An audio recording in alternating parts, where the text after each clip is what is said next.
course, make some recommendations as final recommendations for the amendments to this important act. And of course, we all know how emotive it is in relation to some of the thorny matters as it relates to electricity and costs and all that goes with it. So we're looking forward to hear from JPS today. And then, of course, as I had indicated before, Parliament will go on break sometime in the middle of July. So it might be doubtful that we may be able to get to start deliberating before the recess, but we come back in September. And of course, we would want to book our dates early so that we can really get this concluded to the benefit, of course, of the consumers and the country. So I look forward to usual presentation and from JPS today. And of course, I'm sure their members will have a lot to comment on and to have in terms of input. So before we do that, once again, I would just like to confirm the minutes of June 17, 2021. The minutes again, as Member Paul Weather said, and Member Hilton and others have been very, very, very well put together. And we have not been able to find much to correct or to deal with in the confirmation of the minutes. So I'm sure everybody got their minutes on a timely basis, and therefore I ask if there is any review or any comments in relation to the corrections to the minutes of June 17th, and if not, ask for a confirmation and a seconder.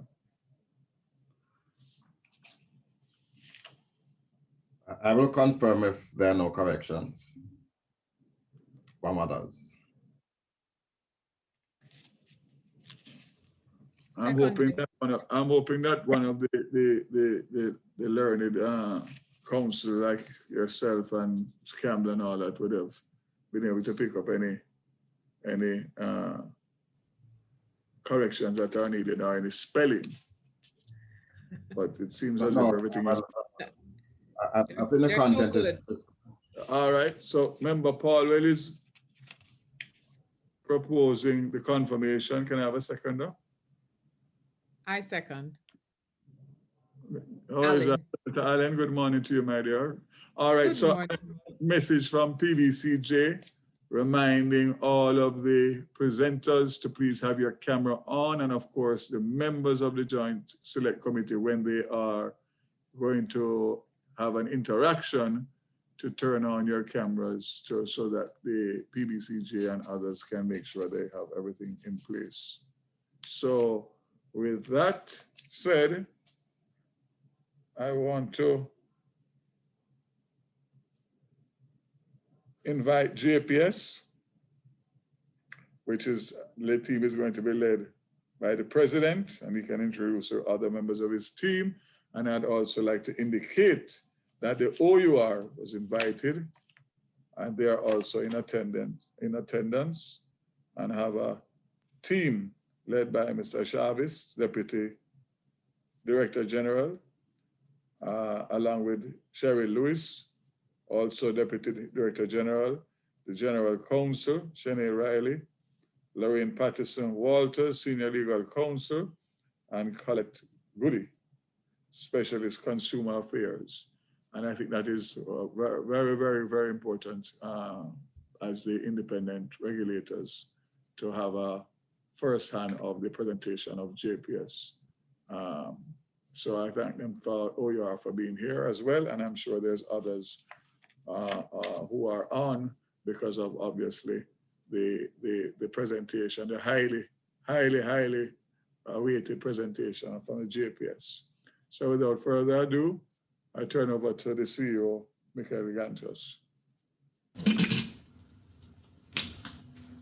Mr. Chairman, members of the Joint Select Committee, good morning. I am Melanie Gilchrist, General Counsel and Senior Vice President for Legal of JPS. I think what we can all agree on today is that the Electricity Act is the cornerstone of the electricity sector, and JPS, as the single buyer and the system operator under the Act, is a key player within the sector. Today, we have the unique opportunity to share our experiences, both negative and positive, with the implementation of the Act since it was passed in 2015. The review of the Electricity Act is timely, and we are very happy to be a part of the deliberations and outcomes of this committee, and in particular, to be a part of the improvements of the Act. In making our recommendations for the improvements of the Act, we will focus on the areas highlighted on the screen.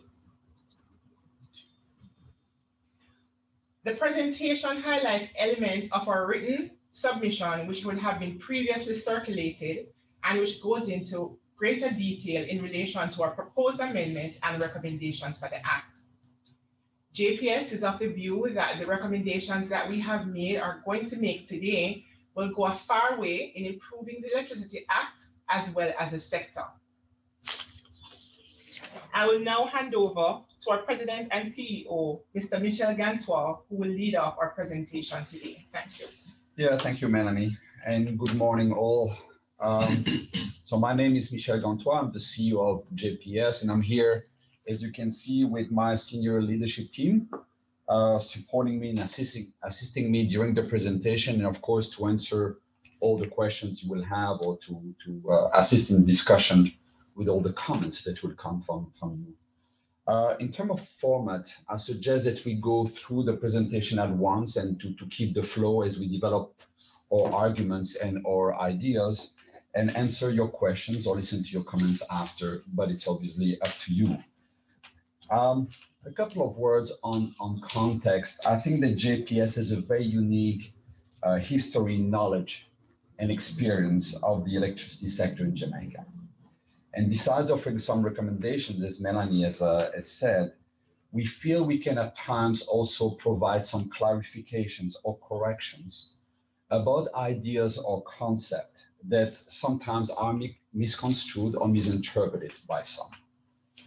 Now, we apologize in advance if some of that educational material is known to some of you, but some others don't have that full knowledge. And so from time to time, we remind the audience of some elements of history or of the electricity system that we feel are important for understanding some of our positions or recommendations. If we jump into the presentation, we have a little bit of background materials before going into some of the key items and the key issues we want to address. First, on the JPS mandate, this is simply a reminder of, I think, the ambitious mission that has been over time entrusted to JPS. Important point is that it's a very careful balance between rights and duties, between rights and obligations. And it's a mission that we fulfill every day, all of us here and all of our staff, with pride, honor, and humility. On the next page, you have an idea of the context of the Electricity Act. Melanie has talked about that context. What is important is that it's a relatively recent act that already includes, frankly, quite a few elements of a modern electricity system. It is not an antiquated piece of legislation. It is a piece of legislation recently enacted that has fulfilled a lot of these different rules relatively well. And I think it's important to put all the positions and recommendations we come with in that context. A little bit more substantial now, and once again, apologies for a lot of information on that slide. When we look at the realities of Jamaica's electricity market, we try to highlight some of the key features here. Now, Jamaica is a combination of factors that explain, I think, some of the choices that have been made over time in terms of structure of the market. And that also explains, frankly, some of the benefits and some of the issues that we are facing today, such as high electricity costs. Now, if you look at those factors, none of them, or very few of them, are very unique to Jamaica. But if you take them together, they do constitute indeed a sort of idiosyncratic context that is very important when we evaluate aspect of the electricity market and when we propose changes. Now, the main theme of all these different pieces of the electricity market is that some of those factors go in different directions. They are very difficult to reconcile in an easy vision. If you look, for example, we have a very noble mission of universal access, something that we strive to accomplish every day. It is great. There's also a desire for stability with long-term contract, which is the box next to it. Once again, offering stability for the long term to the system. But at the same time, we have some elements that push into more negative directions. The fact that we are a small market, an island state, that we have high level of taxes, that we have high level of theft, all these points towards high prices of electricity. And certain other boxes, inadequate social safety net, low electricity consumption on average, as well as a very low industrial and commercial base, points towards a social construct that has been part of how we looked at the electricity system over the years, with subsidies that have been once again accepted by Jamaica as part of the social models. So we have in Jamaica a lot of different elements pushing in different directions. That is a delicate and careful balance to accommodate the interest of very different constituencies. And that's, I think, very important as we go towards the presentation.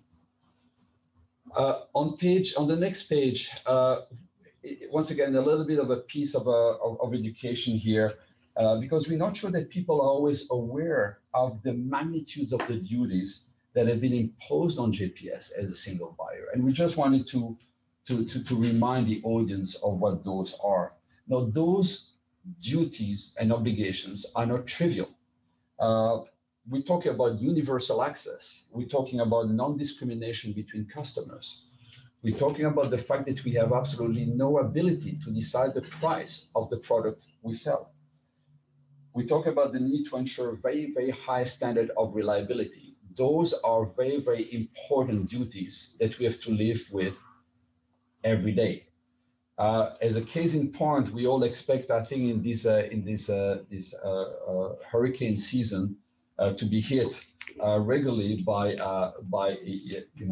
natural events of high magnitudes, and we have the teams always ready to be deployed to fulfill part of that mission to ensure that electricity is available as fast as possible or is restored to you and to our customers. So once again, a mission that we take with pride, but it is very, very ambitious and that we fulfill every day.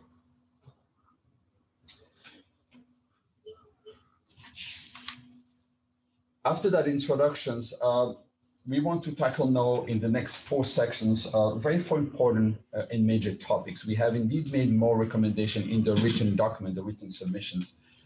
Due to the time here, we wanted to focus on 4 big elements: the market design, the ROFR, grid defection, and electricity theft.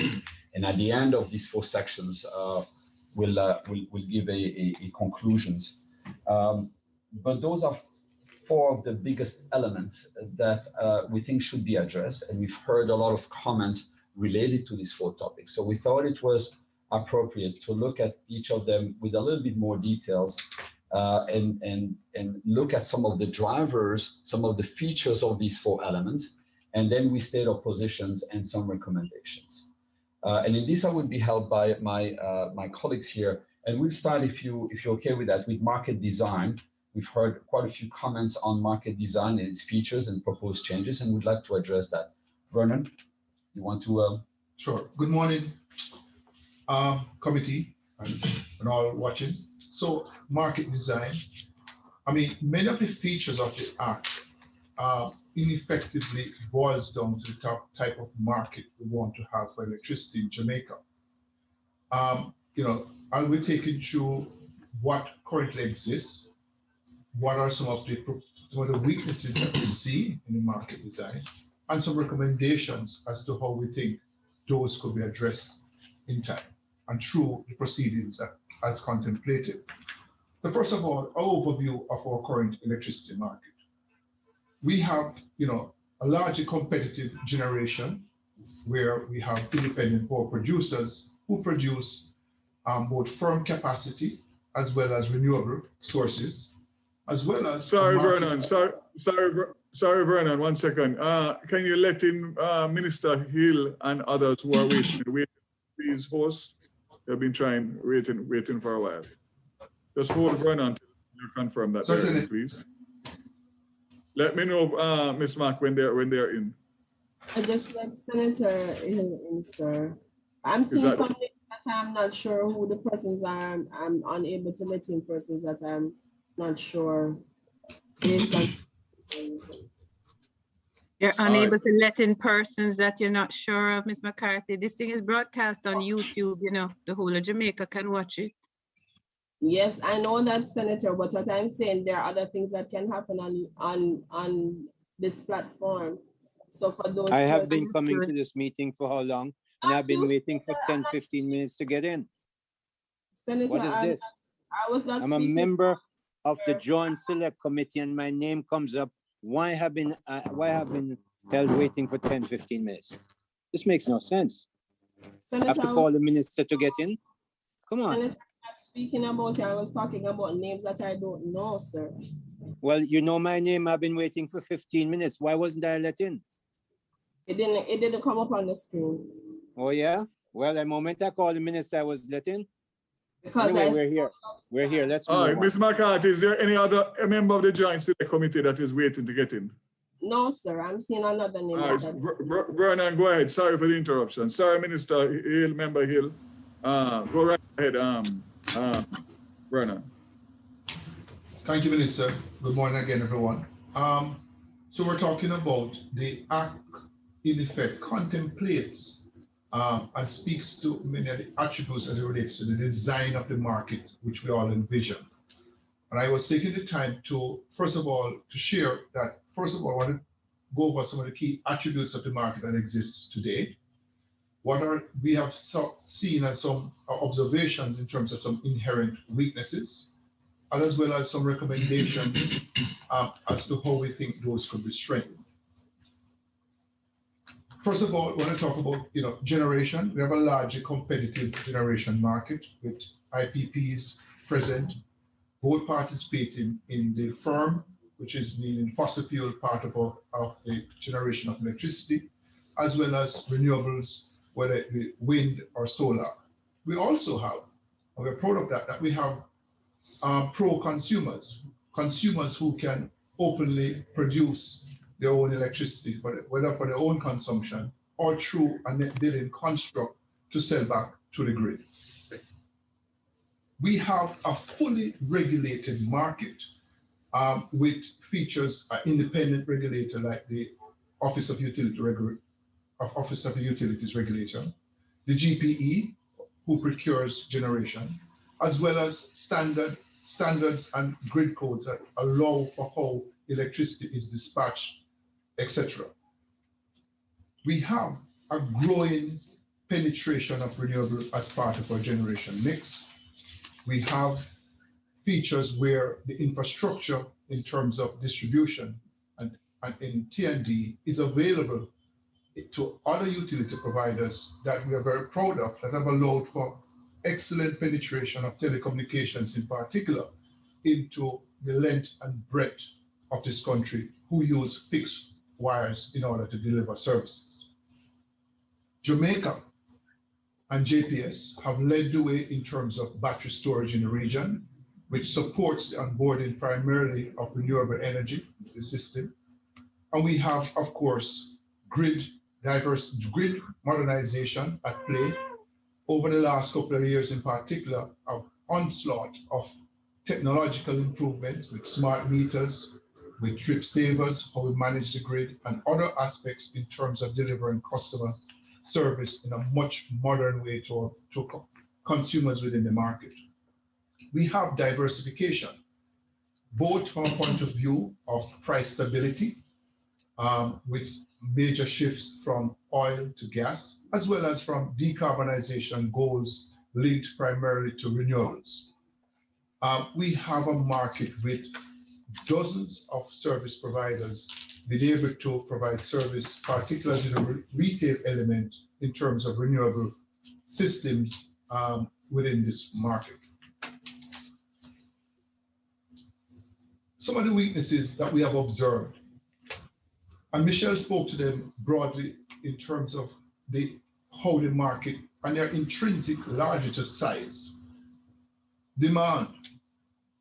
We have, with modest GDP, we have an overall system which is relatively small by global standards, whereby we have about 1,000 megawatt capacity and a peak demand of just under 667.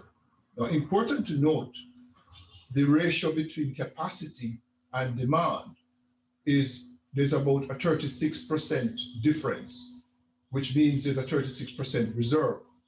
And this is an area intrinsically, both substantively, where we can possibly look to see how do we reduce that reserve capacity that could bring greater efficiency, especially with newer investments that are taking place over time, so that we don't overscope the system. It's no secret, electricity theft is a major feature in our market, and we have a specific thoughts on that we will go into later on.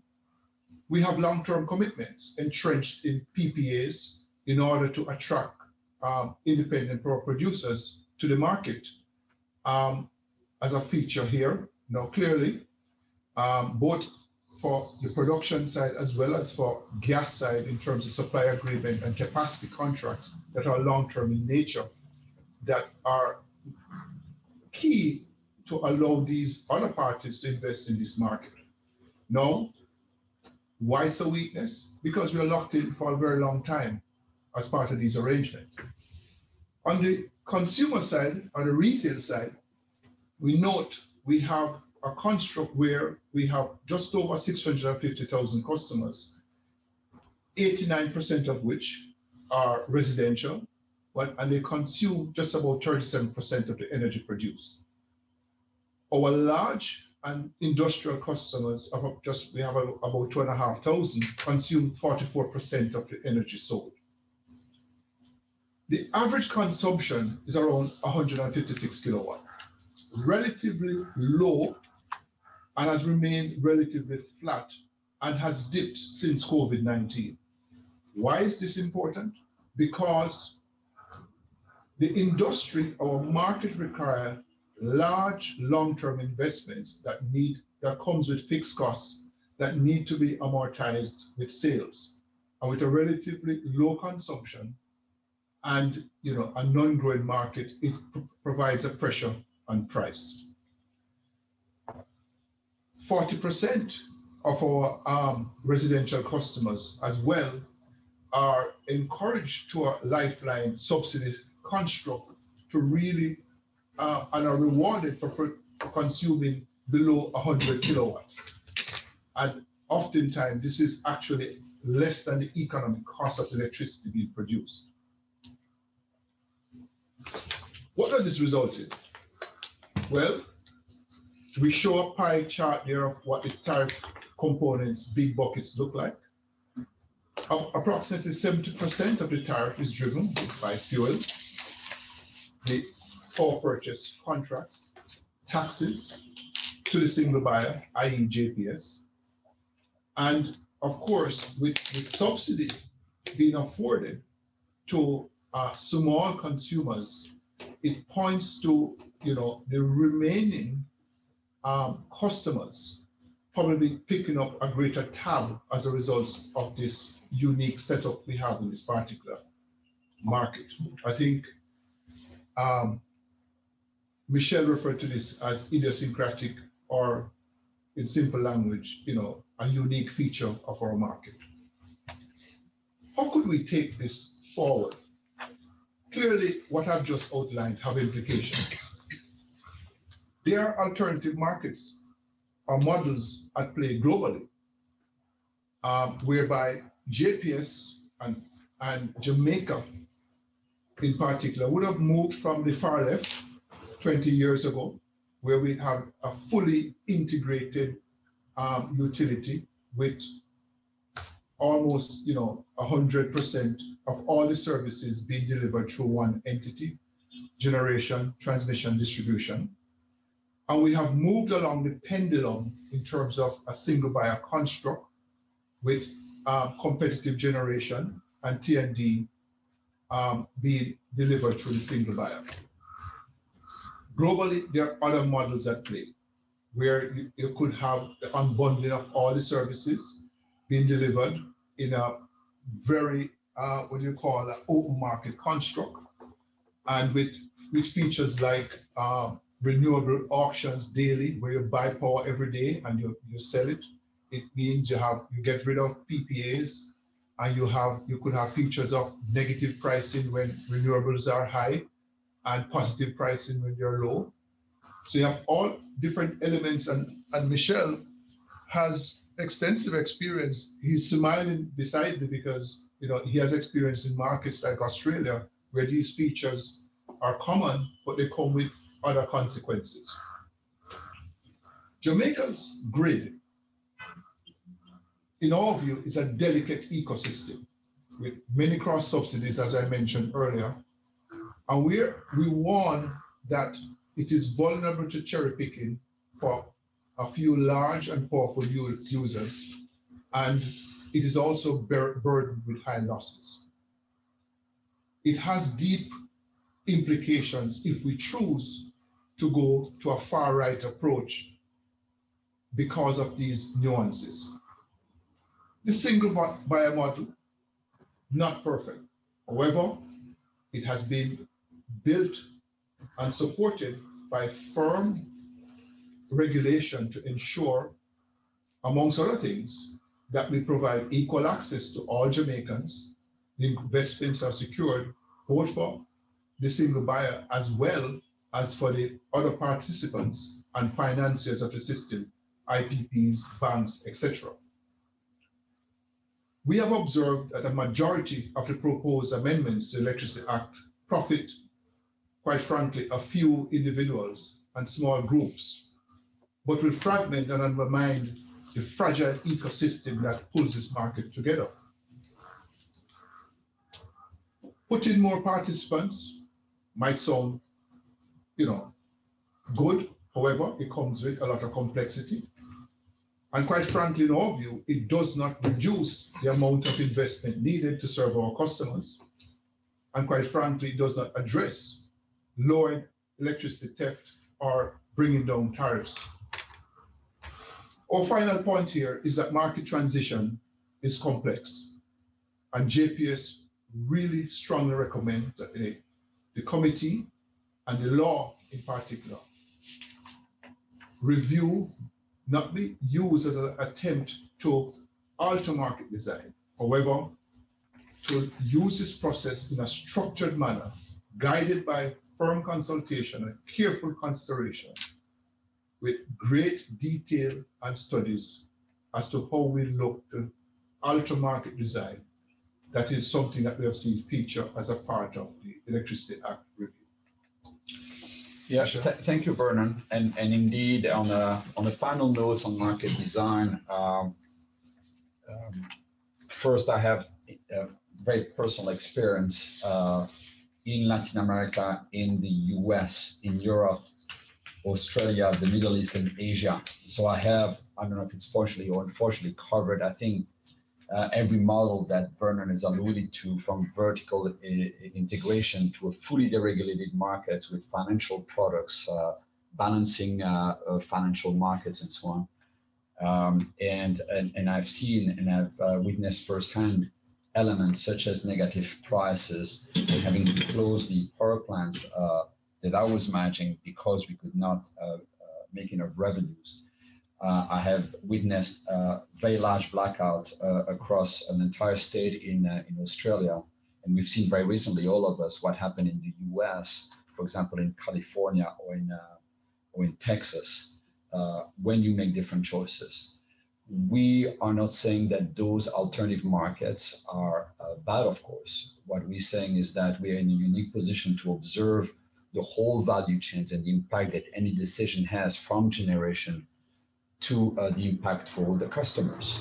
including for one of the most important aspects we take for granted, which is reliability. And that sometimes our neighbors in the north also took for granted and realized sometimes that is not there when they need it, because the choice of a market design and the delicate balance between reliability and cost was different.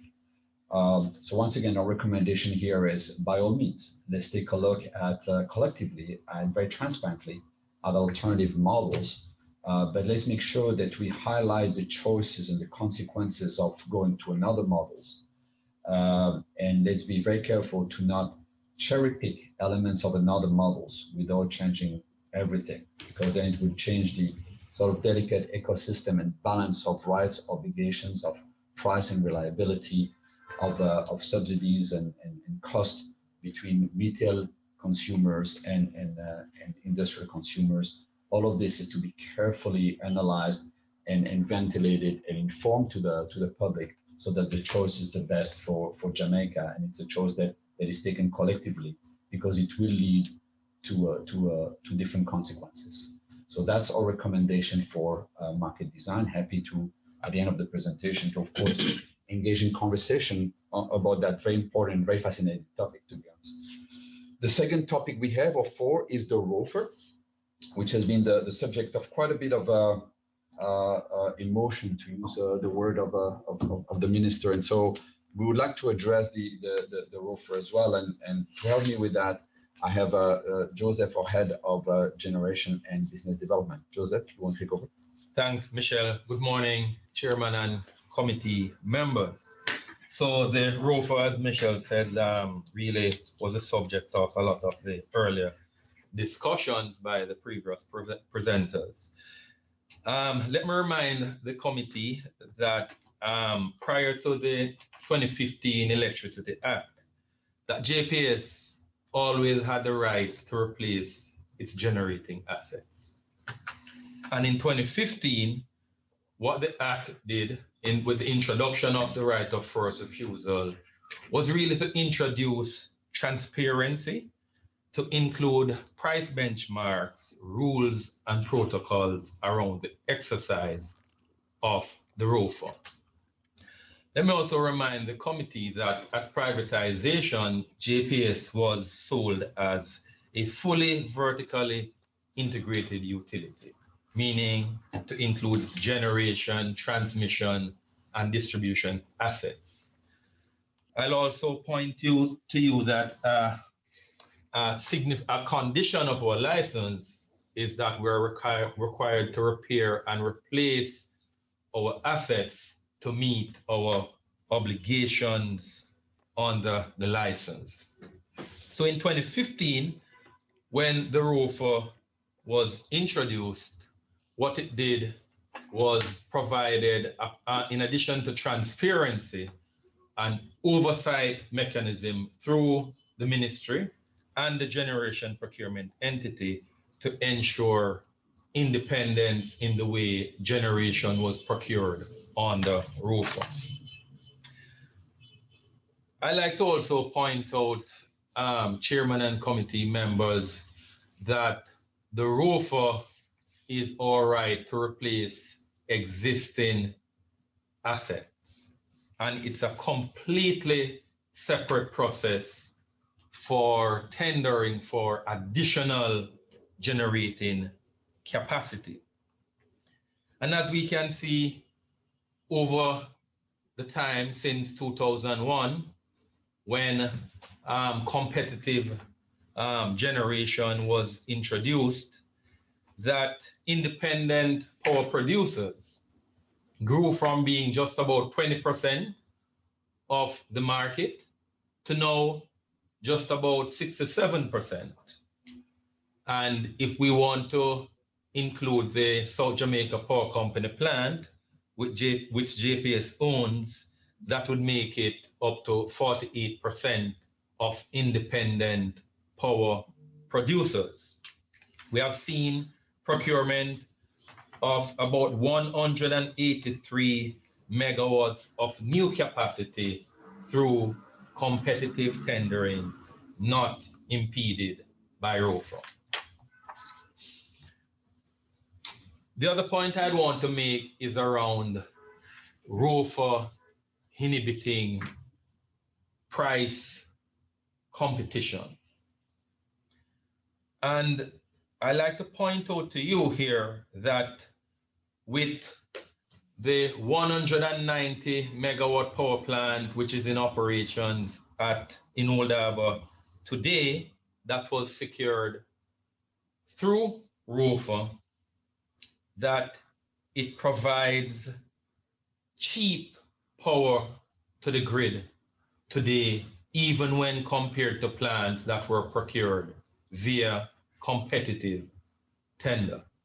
So again, I'd like to remind the committee members that the process through which ROFA is exercised clearly is one that can bring competitively priced power to the grid.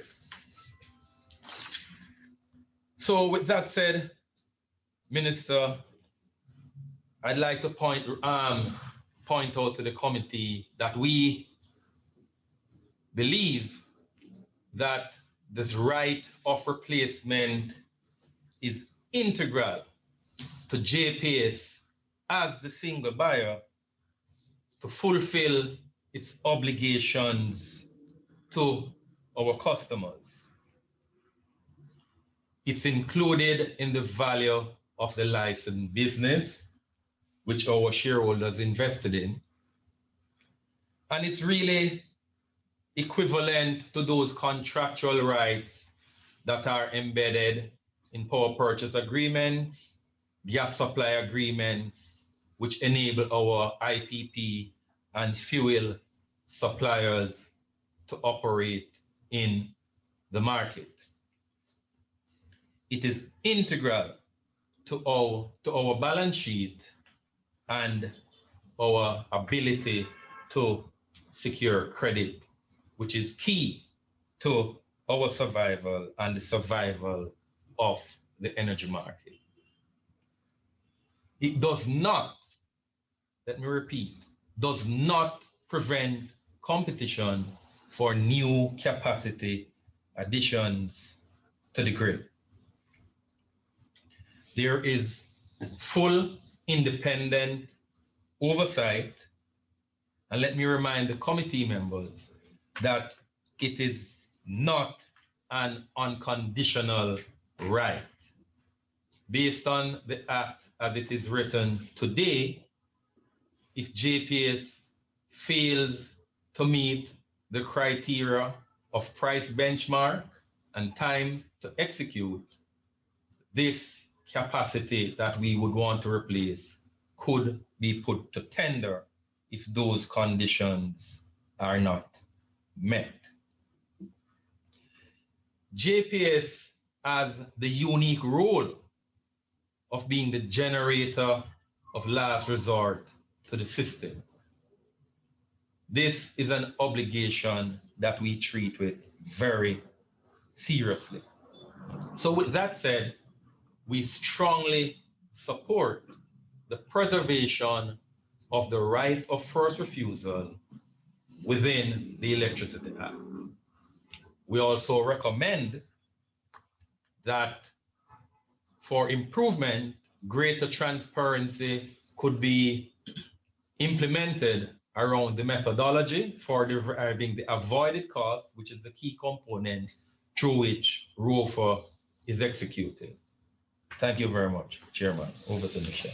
Thank you, Joseph. On the next page, by the way, what you see is an extension of the point we made on the ROFA, and once again to stress the fact that there is very much an independent process that is not under the control and shouldn't be under the control of JPS, but is handled by the government side. We put here a few recommendations to actually even enhance the skills, experience, capabilities, and transparency of the proceedings by the GPE. It should be fully transparent. It should be absolutely competent in handling a very, very important mission of procuring enormous amount of generation in the foreseeable future for Jamaica. So once again, there, a few recommendations of what could be done with the GP in furtherance of our objective to effectuate the ROFR in the proper conditions. The third topics we wanted to address is grid defection and self-generation.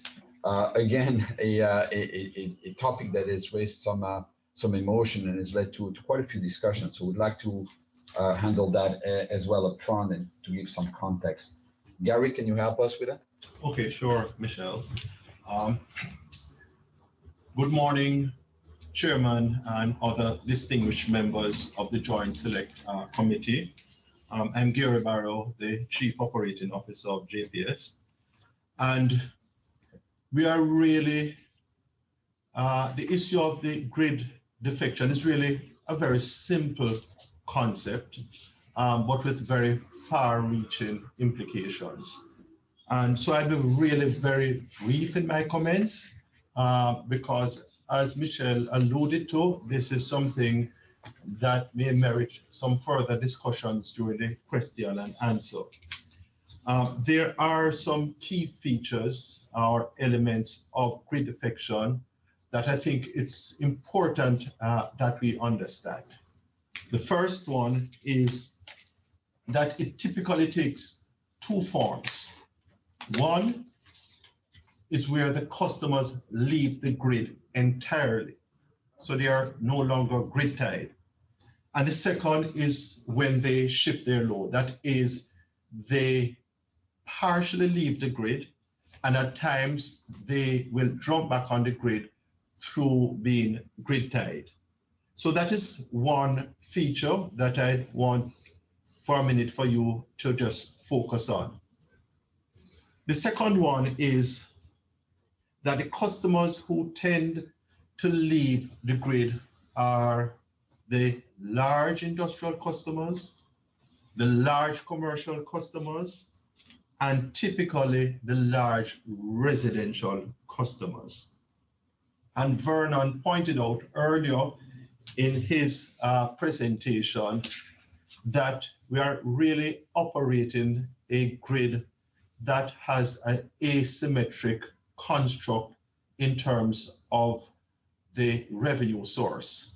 And so we have what would be considered classic Pareto principle here, where a small percentage of our customers contribute to a large percentage of our revenues. And that is also another important feature I want you to bear in mind. In addition to those, we have other areas that contribute to the distortion when speaking of grid defection. And the first is an inequity in the tax treatment across corporations that in one instance provide incentive for certain corporations to leave the grid and puts JPS at a disadvantage. The second one is the lack of a true cost-based structure, which results in internal subsidies, and also a feature which we have spoken a lot about and which we'll speak to shortly is electricity theft. Now, when we consider those features, we look at a fundamental principle of the regulatory construct, which is that the tariff must be based on the cost to serve the customer. And if we consider the cost to serve the customer, this means that when a large customer leaves the grid, the remaining customers then stand the cost, primarily the fixed cost of the grid, which in simple terms, it means that when customers leave the grid, the remaining customers, who are typically the ones less able to afford to leave the grid, then has to bear the burden of the cost of the grid. And so that is something I think is very important that we bear in mind.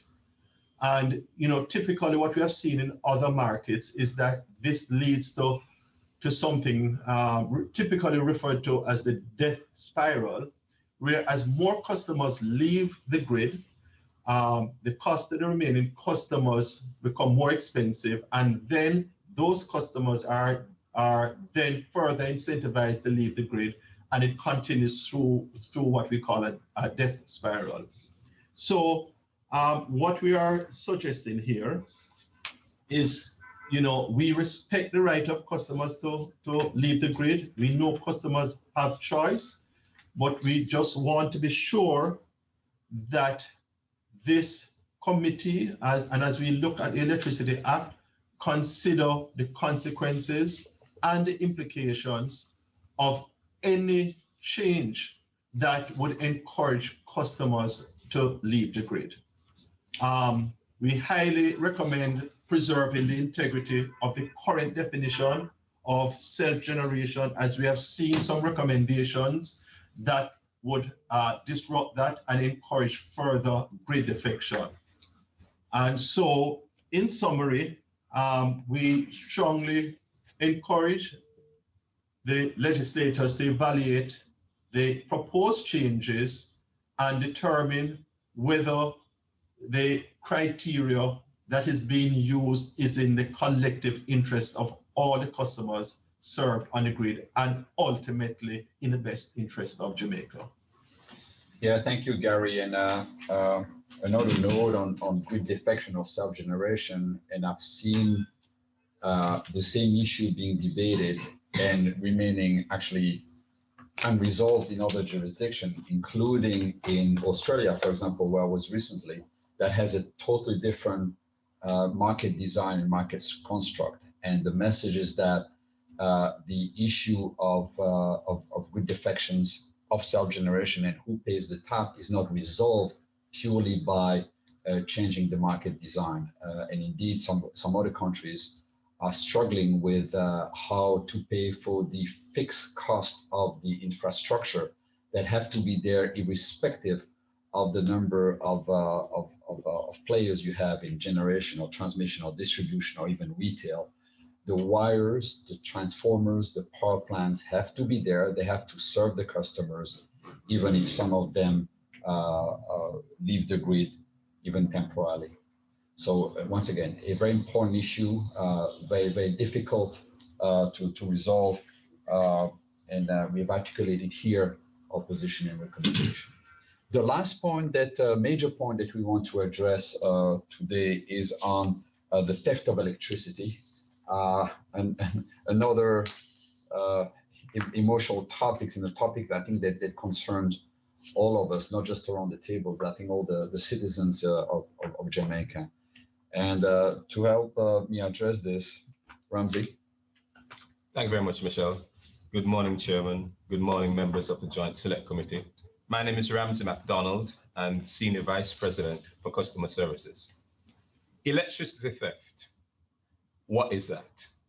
Now, many of us have heard about system losses, and we know how that's broken down into technical and non-technical. And it's very important to ensure that the energy provider is held accountable for their role in system losses.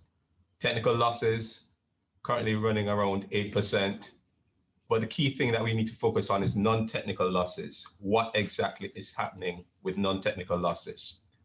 As an organization, we do hold ourselves accountable for the non-technical losses as well, and that's just over 1%.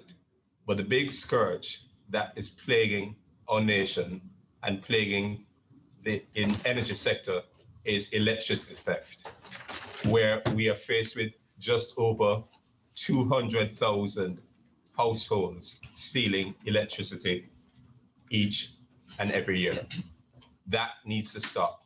Electricity theft is widespread, and so it's not just concentrated in one particular parish. It's right across the island. And you see the drivers there on the screen. But one of the key drivers that we need to highlight is culture. This has been a way of life for many persons. And so there's a high degree of encouragement and social acceptance and indifference to stealing power. That cannot continue. That has to stop. So what are we doing about it as JPS? We have invested over $150 million to reduce electricity theft. And what you see before you there is the technological approaches that we have taken. And we've been working hard, long and hard over the years to reduce electricity theft. But we recognized, even with the technological solutions, it required another approach. And so just over 5 years, we created the Community Renewal Division to tackle electricity theft. We recognize the social economic drivers of theft. And therefore, we went into putting in various programs. And you'll see where we've worked in communities to do various social investment, vocational training, health and wellness fairs. We've tried to reach the people where they most need help. However, recognizing that on our own, we cannot do this. We need the support of government and other stakeholders to reduce electricity theft here in Jamaica. And so we've done, as I said, pilot programs in various social initiatives. We've done light bulb swaps in communities. We've gone in and we've sponsored various community development programs, football teams, other sporting teams, in order to help people to recognize their responsibility. So what are we saying coming out of this? Simply put, first and foremost, we need to have a framework in which we can manage electricity theft. And one of the key supports we need from government is having special programs in place, a special utility court, critical to ensuring that there's a level of enforcement, critical, specially trained police teams to help us to manage what is a crime. And JPS, I can assure you, is not a crime-fighting organization, but we're willing to work alongside the police to ensure that they're properly trained to identify this crime out there and to assist them in bringing to book the perpetrators of the crime. We also need to recognize quite clearly that we are critical security infrastructure in this nation. We provide energy and power to critical entities within this nation, and therefore we cannot be left exposed to cyber attacks, trespassing, vandalism, and theft of our infrastructure as well. So that is critical. And so we look to government to work alongside us in this area. And lastly, one of the key things we're working through with the ban on the incandescent light bulb. And we recognize that that's before the minister currently right now, but we encourage speedily the movement of this through Parliament in order to reduce significantly the energy stolen each and every day through the other light bulbs, the incandescent light bulb. That's what we call the weapon of choice, and that needs to stop. We also continue to encourage the government and partner with the government in house wiring and certification assistance. And that is so critical right now. House wiring is a barrier for many vulnerable communities. They need support to have their houses wired so that they can safely receive electricity. And then another key component is the government electrical inspectorate. That needs to be beefed up in order for us to rapidly deal with the number of applications that come through requiring safe, reliable electricity. Government needs to play a part. And then affordability assistance, the PATH program. We've tried things in the past, working to get PATH to assist on the most vulnerable in terms of assisting them to pay their electricity bill. That is critical if people are going to be able to get a leg up in starting the path to pay and become responsible citizens. So these are our recommendations, and we look forward to a robust discussion on them. Thank you. Thank you, Ramsey. So yes, JPS shoulder an important part of the electricity theft. We pay for that as an organization, and we shouldn't. It's mostly outside of our control, as you've heard and as we demonstrated. We've heard some talk about technology solutions. You have seen that we have spent enormous amount of money, and we continue to devote a lot of resources, people and money in installing a lot of the technical devices that are necessary for a modern grid. Now, the technology solutions are not a solution to eliminate theft. They are not, and they will never be. They've never been in any jurisdictions. What technology does is a lot more things, a lot of good things. They reduce the amount of estimates. They reduce the cost to read the meters. They improve the speed at which we get information about consumptions. A lot of elements that are desirable by themselves. They also help to locate a bit more precisely where the theft is occurring, but they do not resolve theft by themselves. So technology is not the answer. It is an enabler, it helps, but it's not the answer.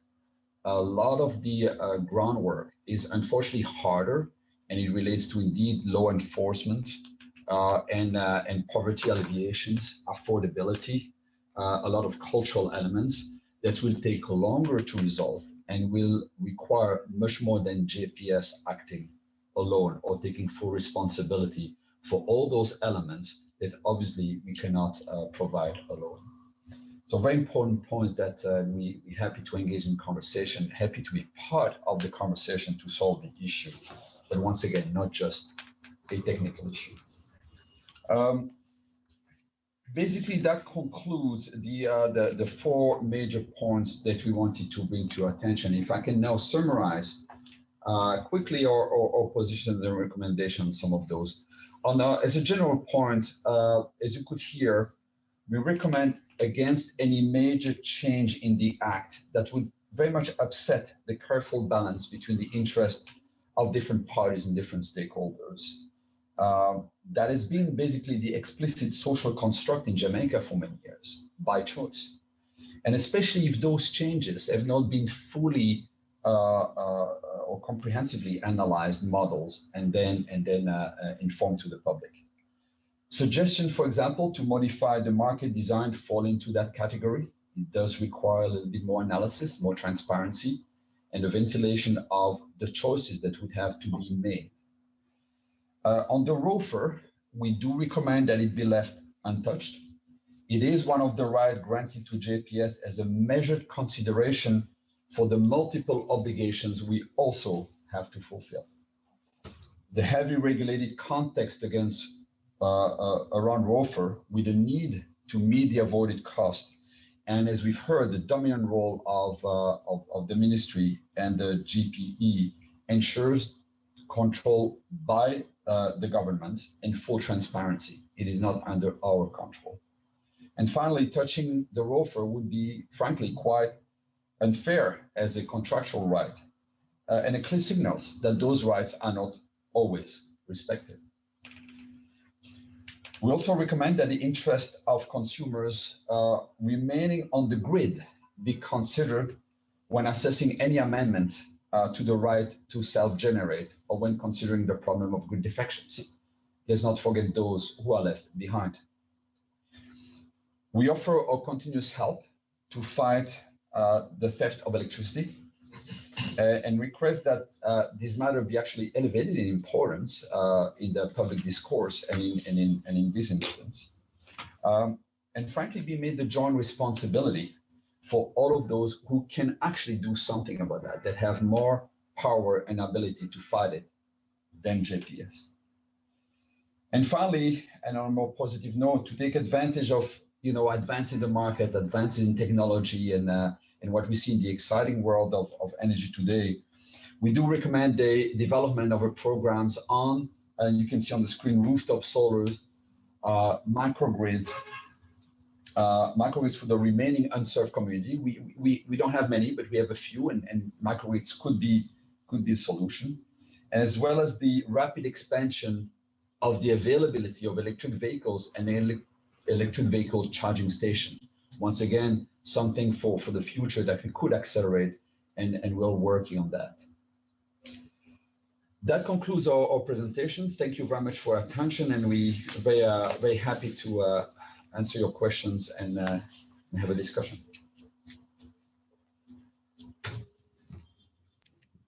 All right, members, don't all put up your hands at once. I can't say who, let me see if I can go on.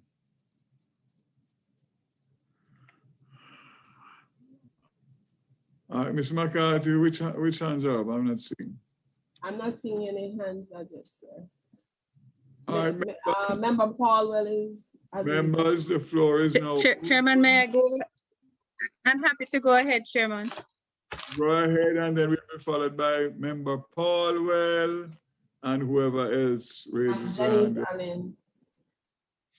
Senator Allen. Just to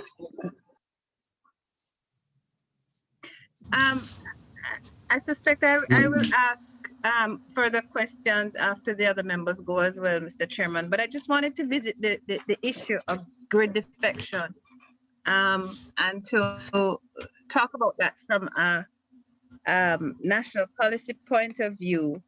I understand JPS to be saying that they are against any policy initiatives that would encourage customers to leave the grid. But the whole question and discussion around customers looking at alternative sources of energy, I think is really founded on essentially that in practical terms anyway, even if not a directed initiative. How are you suggesting that this committee should treat with that issue in light of the, certainly in apparent terms anyway, the desire of customers to want to lower their electricity rate by turning to renewable sources? I'd love to get your thoughts on that as an initial question. Thank you. Yeah, thank you for the question. A very good one.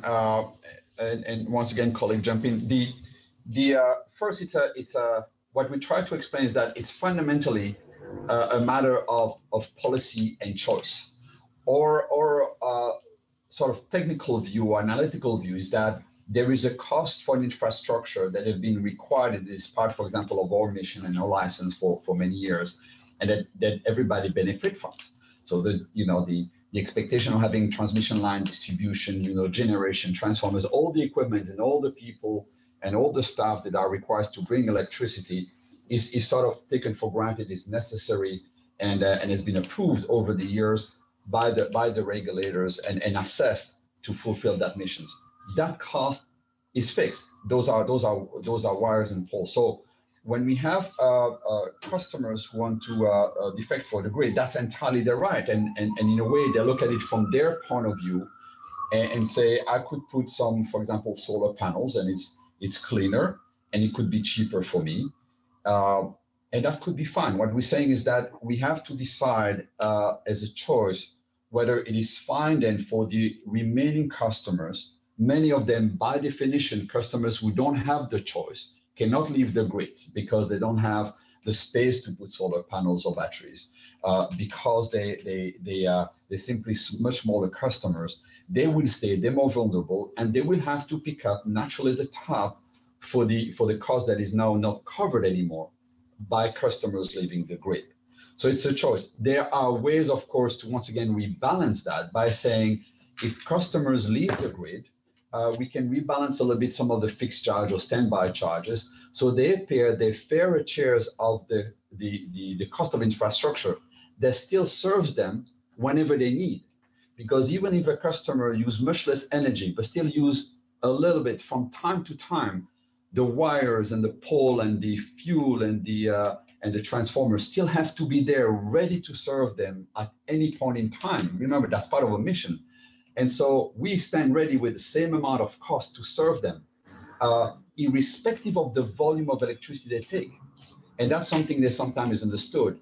The fixed cost cannot be just linked to a volumes or viable amount of electricity consumed. The fixed costs are still there.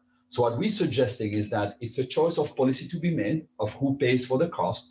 We're simply highlighting the fact that if some big consumers leave the grid, it leaves the others to pick up the tab, or as an alternative, we can rebalance the fixed charge that some of the leaving customers pay so that they pay what we consider is their fair share of the cost of the infrastructure that brings the electricity to them when they need it, even if it's a smaller volume.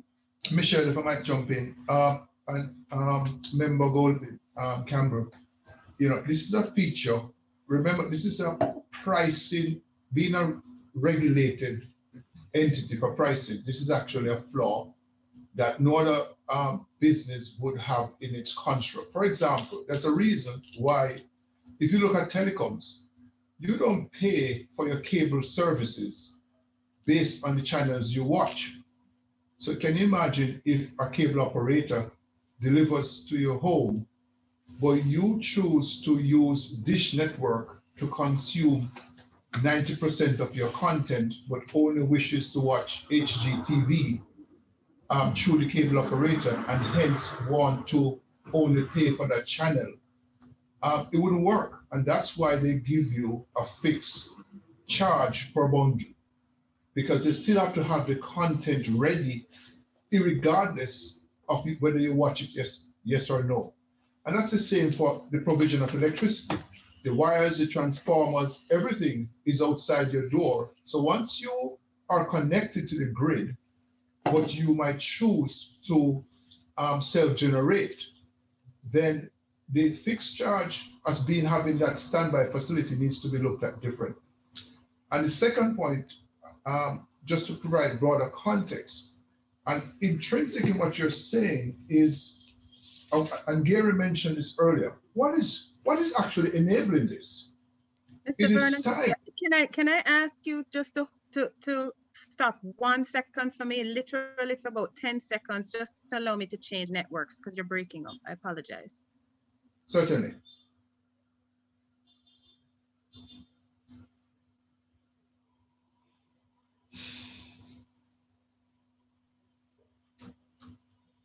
Thank you. I'm back with you. Are you hearing me okay? I'm hearing you well. Yes, thank you. Excellent. And the second point Member Golden Campbell want to raise is, and what this is signaling to is that we have an issue that needs to be addressed as it relates to taxes. Here it is, we have a market where we have absolute freedom to choose in terms of services. But yet the prehistoric regulated status afforded to producers of electricity in tax law is actually acting as an enabler, meaning that JPS IPPs are taxed at the highest rate of corporation taxes, being from a traditional thinking that they had a captive market, meaning that their customers didn't have a choice, and hereby driving customers off the grid. So if you're a hotel or a regular company with your effective tax rate, let me just say be a modest 17% versus JPS or any IPP being 33%. By tax law, you are enabling the more well-to-do customers to leave the grid. And it's not necessarily a feature of them being able to produce electricity more efficient. And that needs to be addressed fundamentally in this market. Member Bolin, if I may just extend a little illustration of this tension that's happening between the freedom of individuals, especially as technology evolves, and also the need to decide how we treat costs associated with infrastructure. If you think of the water sector, for example, there is wherever by law and policy, wherever the sewage infrastructure is put in communities and so on, regardless of the individual's freedom to decide to connect to that sewage main or not, they are required by law to pay for it in their bill. So that's a tension we are having between individual freedoms and rights versus the need to recover costs associated with infrastructure that's required for the country development. Thank you for that. That's a great illustration of the point. I have a follow-up question, not a follow-up question, a question on the matter of the right of first refusal, Mr. Chairman, if you'll permit me one more question at this juncture. Some of the arguments put to the committee in previous submissions opposing the grant of the right of first refusal is the argument that it promotes and encourages JPS to manage itself in an inefficient way and to deliver service in an inefficient way. Can I get your response to that argument that has been put forward by certainly more than one persons who have submitted to the committee? Yeah, absolutely. And Joseph, jump in. The first, we tried to illustrate with SJPC, which was developed under ROFR under slightly different circumstances, admittedly, that you could see that the prices has been very competitive. And you could see, by the way, that the cost of SJPC is not a little bit below the alternatives, is way below. So obviously the mechanism, once again, completely independent of JPS. We're not deciding on the price of the structure. It has been decided by an outside entity, in this case, the GPE, will force a discipline that is as close as possible to competitive prices and competitive markets. So we cannot, it's fully transparent. There's a whole methodology. We cannot decide what we want.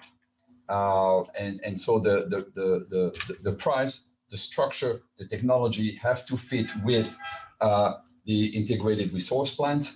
The pricing will be scrutinized and will lead to something that is indeed extremely competitive compared to the alternatives. So we do not have a lot of degree of freedom to decide what we want. That is not correct. Right. So certainly, Member Bolin Campbell, that certainly would not be the case, because as Michelle said, in fact, the processes that would lead up to us being awarded that right surrounds what we call the generation avoided cost, which is really a calculation through proper economic principles of an avoided cost of energy projected over that period. But at the front of that would be the integrated resource plan, which is a plan that would have been done under the auspices of the ministry and would have had the benefit of consultations with international consultants and a very rigid process to look at what's best for the system. And then having done that and say, this is what, based on what the system needs are, and then from that, the avoided cost would be calculated on internationally accepted economic principles, and JPS having that as the price benchmark to meet. And if not, you would not be awarded the right of first refusal. Clearly, there's no place there for maintaining any inefficiency in operations. And let me state again that the more inefficient you are, we have on a daily basis a merit order of dispatch that if inefficient assets make its way into the grid, they're never utilized. Thank you for that. Chairman, I know I said two, give me one more and then I'll yield to Member Powell. This is a quick one. You spoke about in your discussions about the incidence of electricity theft. You indicated that you were experiencing a 20% theft rate. Can you give a dollar value on that, just so I can get an idea of what that is as an annual figure? Do you have that figure? So that's just roughly over about 200 million each year, US. 200 million US. US each year? Yes. Yes. It's between customers. And that's spread out between customers and JPS. That's the value of the theft you're experiencing annually? Annually, yes. Thank you for that. I yield, Chairman. Thank you. I have some questions, but I'm going to allow my colleagues to go ahead. Maybe some of them will be covered in it but I don't remember Paul. Well, I don't remember. Is member Hill's hand up as yet, or is two hands? Member Hill? Go ahead, Member Paulwell. Who is after you? Senator Allen. Yes, I think I'm seeing Member Hill. Well, Senator Allen after me, and then Member Hill, I see his hand that's going. Yes. Only one hand or two? Thank One this time, Chairman. Thank you very much, Chairman. As was expected, the JPSCO being so involved in the sector as a supplier would have given such a broad-based presentation. And I hope you forgive me if I try to treat with some of the errors, especially market design, the ROFA, and of course, the issue of theft. I just want, firstly, two clarifications up front. In the matter of market design, probably the JPSCO could just advise us at this stage, which of your generating plans, which of all the generating plans do have a take or pay arrangement, and whether or not those arrangements are for the duration of the contract. In relation to that, I would like to inquire about the issue of natural gas, because we were told that a hub was being established in Jamaica, and out of that hub, the consumers would benefit because JPSCO would not be the sole beneficiary of somebody's phone, somebody's could you just mute your all right. Right. So I'm inquiring whether or not the hub has been established and whether or not the Jamaican consumers who haven't paid for or who is paying for the fixed cost of this facility, whether they are benefiting. And just to also ask the question, because it was raised about our reserve capacity of 36%, is the JPS position that we don't need this level of capacity? And if not, what are you recommending? Then I will return to the other issues if those questions could just be answered quickly for me. Okay, thanks, member, for the question. I believe the first one is around take or pay. So the all the gas-fired plants today have take or pay constructs in their gas supply agreements. Those plants are the JPSCO Bogue power plant in Montego Bay, the South Jamaica power plant, which is an IPP, and the other IPP gas-fired NFE Jamaica cogeneration facilities. So yes, they do all have take or pay construct. I can say at this point in time that for the JPSCO owned rate-based Bogue power plant, we have never incurred a take or pay penalty due to the fact that the production from that plant is above the benchmarks that we would have gotten into take or pay penalties.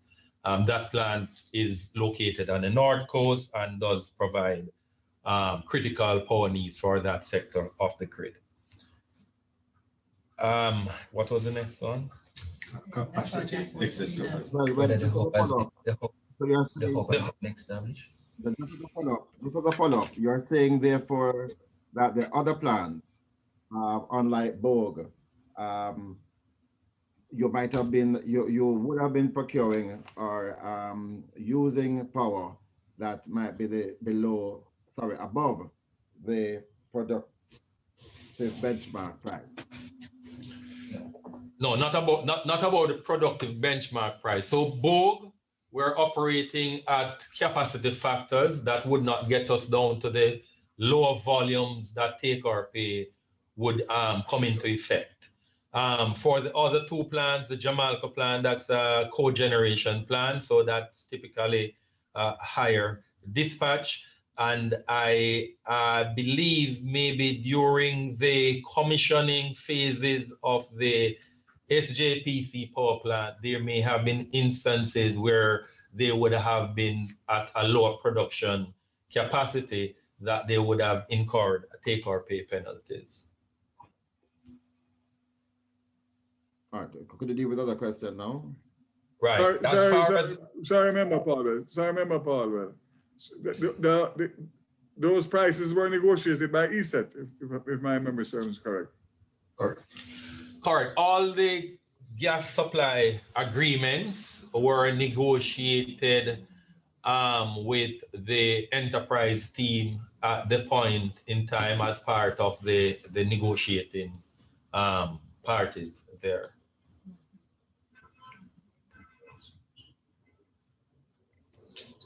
Yes. And Bogue operates at 90+%, so there's no need for take or pay. No, Bogue is operating round about mid-70s, 73, 75% capacity factor. And that's what's been happening now, especially with the suppressed demand since the pandemic. Right. Go ahead, Member Paulwell. As far as the hub is concerned, yes, that hub, I believe, would be the Old Harbour FSRU and gas storage facilities where all the existing gas-fired power plants are fueled through. Some are connected through direct pipelines. And in the case of Bogue, there is a barge that moves gas fuel from that hub round to the land-based regasification terminal in Freeport, Montego Bay. Right. So the question is the fact that that facility was established and is being paid for by the Jamaican consumer, but that facility also supplies other people apart from JPSCO. Are those other people paying for the infrastructure costs, and is the Jamaican consumer benefiting thereby? So the facility that would serve other customers would be just specifically the Bogue regasification terminal, where the ISO containers are filled from. And they are construct in the gas supply agreement where the sale from that facility would be recovered and the customers not pay for whatever it takes to sell those other customers. The JPS customers would not pay for that. So there are clear terms of the gas supply agreement that would cover that. And would you say that the OUR is monitoring that and is ensuring that those benefits pass back to the consumers?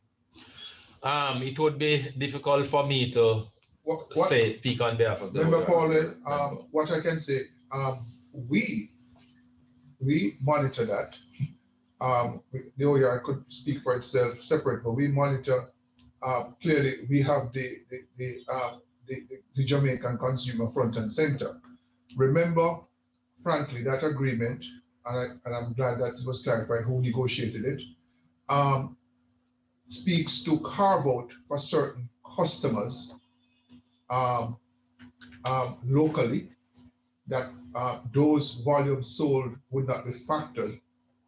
And I think where your point is more generally is whether or not there is supplies taking place as would have, I understood, was contemplated to the rest of the Caribbean. And we are not aware of any supplies going to the Caribbean from that facility at Bogue. Hence, intruder in pricing. I just need to pursue that because I was aware of a newspaper report that we are supplying from a location in Jamaica natural gas to areas in the Caribbean. But just going back to the issue about who is to pay for this hub, you're saying that you're not aware that non-JPSCO purchasers are to pay for this hub. Is that your position? We're not aware of any customers being supplied in the domestic market that weren't carved out in that agreement that are being supplied that should result in a true down or a price trigger contemplated on that contract. Right. The issue, I'm coming back to that, the issue of the reserve capacity. Okay, the issue of reserve capacity. So Vernon did mention 36% in the numbers he presented, and that was showing entire generation capacity to include the renewables, which during operations, they are not contemplated as capacity. So that was a 36%. But for planning purposes, really we are using about 20% reserve margins for that planning criteria going forward. I believe the germane point there, though, is that with improvements in technology where you eke out better reliability, with maybe the advancement in battery technologies and all of that, there may be a place where we could look at lowering that, where you could use maybe renewables with the appropriate battery technologies to contribute toward that reserve margin. As it is now, none of that renewable is being treated. Sorry, the variable renewable, except for the hydros, is being treated as part of the contribution to that reserve margin. So that was the germane point that Vernon was making. And then, because what we need to be careful of is building too much capacity when we could benefit from advancement in technologies in those regards. Yeah. One of the negatives that Vernon mentioned in terms of the market design has to do with these long-term 20-year contracts that are awarded to IPPs.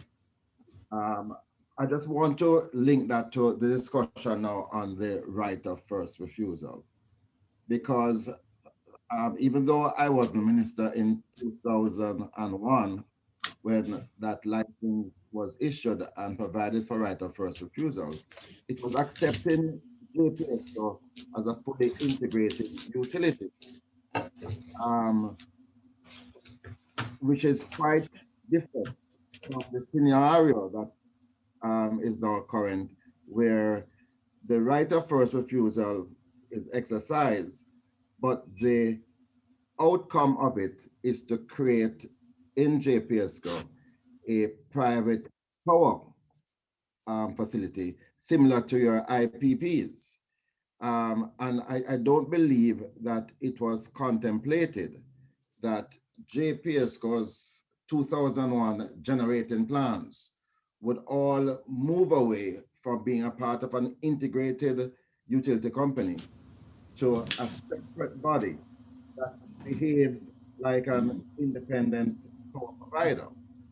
And that this would be in perpetuity, or certainly up to the length of the license, I would suspect not. And perhaps if you could deal with that, as also the government's contemplation of moving towards 50% renewable energy by 2037.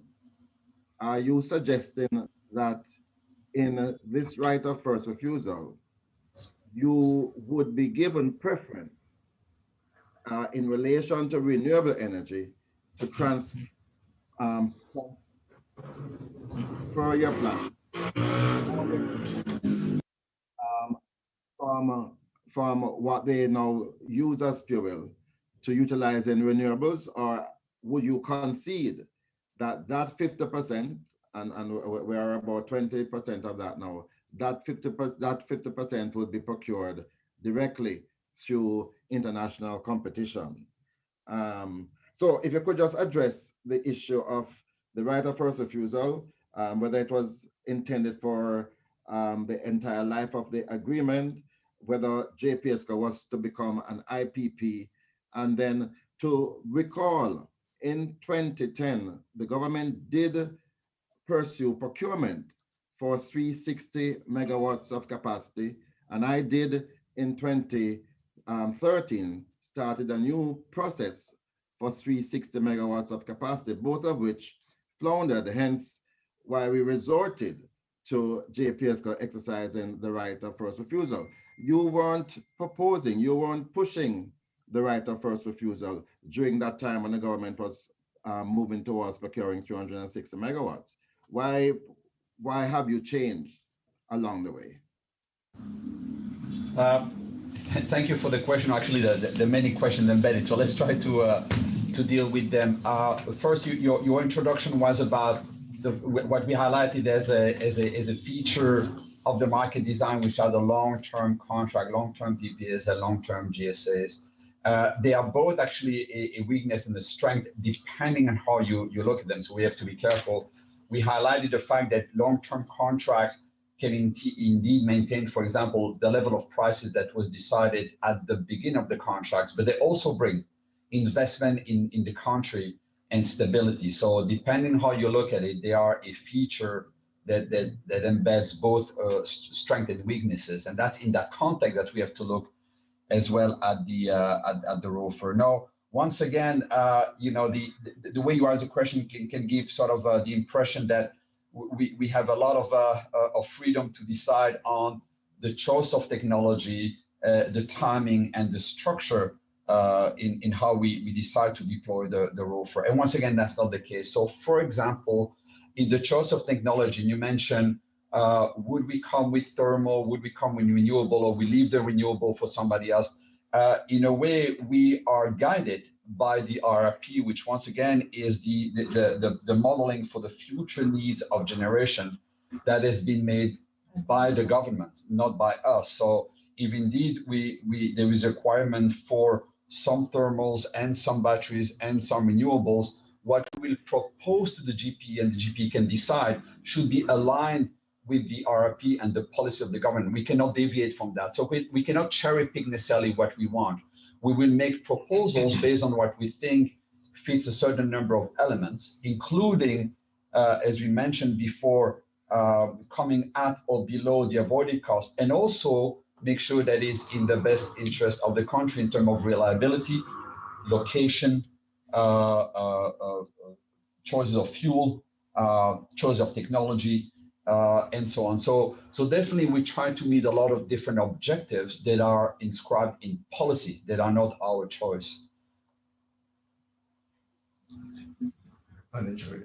What about the issue of JPSCO moving to become an IPP for all its generation if this right of first refusal is exercised?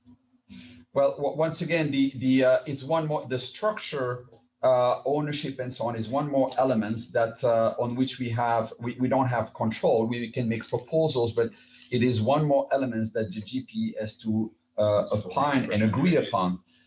So it is not as if we are carving out a separate vehicles or trying to imagine different structure. Whatever we propose would have to fit with the requirements and the desire from the GPE. Yeah. It's at the discretion.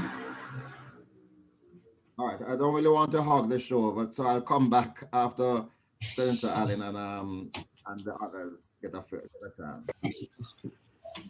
Chairman, I hope I'm in line as well. Yeah, Senator Allen, then Senator Hill, and then Member Hilton, and then depending on where you have reached, I may have. Member Miller has his hand up also. Who's that? Member Miller. Member Miller. All right, so we have the order. Okay. Go right ahead. Thank you very much, Mr. Chairman, and thank you, JPS, for your presentation. One of the questions that I wanted to ask was just asked by Member Paulwell, but I'm not sure I got the answer as clearly as I was looking. And that had to do with the matter of the reserve and there it being 36%, and it was being clarified that the 36 was made up of some other elements, but you didn't get the number as to what you were recommending for it to be. So if I could first get that, and then I could ask my next question. Just for absolute clarity, Member Ali, what I suggested is that having separating apart from what Joseph clarified in terms of how they intertwine with renewables, is that when the system was being designed, the look at reserve was contemplated given the legacy of the type of and the age of the generating equipment at play. I think the less we have as a country with a GDP per capita of just over $5,000 and shrinking due to COVID, that we shouldn't overinvest if we have technology can reliably serve, versus in the past when plants would have been different age and have different reliability. So therefore, it's something that we have to look at seriously. The less that is, the cheaper power is. So it's something we have to challenge. But it wasn't recommend as precise number because it has to be scientifically one. I believe to answer that the current number that is being used, not recommended by us, remember it's a matter of policy and it's from the RRP, is 20% of it. Right, so planning criteria is for 20% reserve margin. And just to make it clear that that is really the difference between your demand and your plants that you can depend on at any given time of the day to serve that demand. They are dispatchable. So those are the plants that today uses fuel or are powered by the run of the river hydros. The wind and the solar, which are at the mercy of the way the wind blows or the cloud covers, does not go into that calculation of reserve margin. Vernon's point also is that with the advancement technologies, we could look at those to contribute some so as not to overbuild just to get that 20%. And also the fact that we have newer assets and all of that. This is something that we could look at. But once again, to be clear that, the 20% is not us. It's not us. It's not when because we have once again a privileged view on the market. We do our own analysis and modeling. Right. We're very happy to advise and give comments on those numbers because we believe that there are different methodologies, different way to look at it for the benefit of the consumers, because the less sort of unused capacity, the less unused feeling we have, the cheaper it would be for the consumers. But that's not, of course, our decision. That's we're not managing those reserve margins. Okay, I appreciate that clarity. Okay. Thank you. I think Member Hilton, your microphone, one moment, please. Okay, so my question now relates to the commercial side. With regard to the business sector served, and you outlined from that pie chart, I'm particularly keen on the tourism sector, which is equivalent in its contribution to the manufacturing sector of 40%. And you mentioned in total, and correct me if I'm wrong, that your commercial usage make up about 44% of capacity. I hope I'm using the right words. And as such, so because of that now, I just want to have a better appreciation for the business of demand charge, and especially in this time when the demand and usage in the last year and a half would be so different from what it was before that. How do we rationalize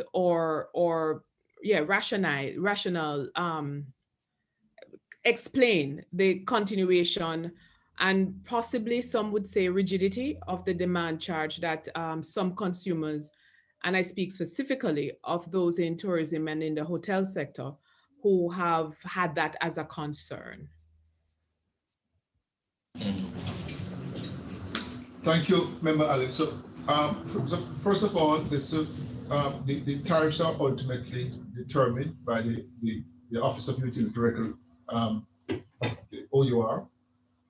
Demand charge is a demand charge or a fixed element of how you recover revenues. Is a key enabler for quite frankly, for the system not going bankrupt, or transferring that to residential customers. So irregardless, let me put it this way, irregardless of whether, sometimes it's, let's put it in very simple terms, irregardless of whether you turn on the light, yes or no, there's a cost. There's a cost for the gas supply agreements, there's a cost for the capacity charges for the IPPs, for the investment that has to be recovered. And using the same example, there's a cost for the content provider in telecommunications to have the content ready.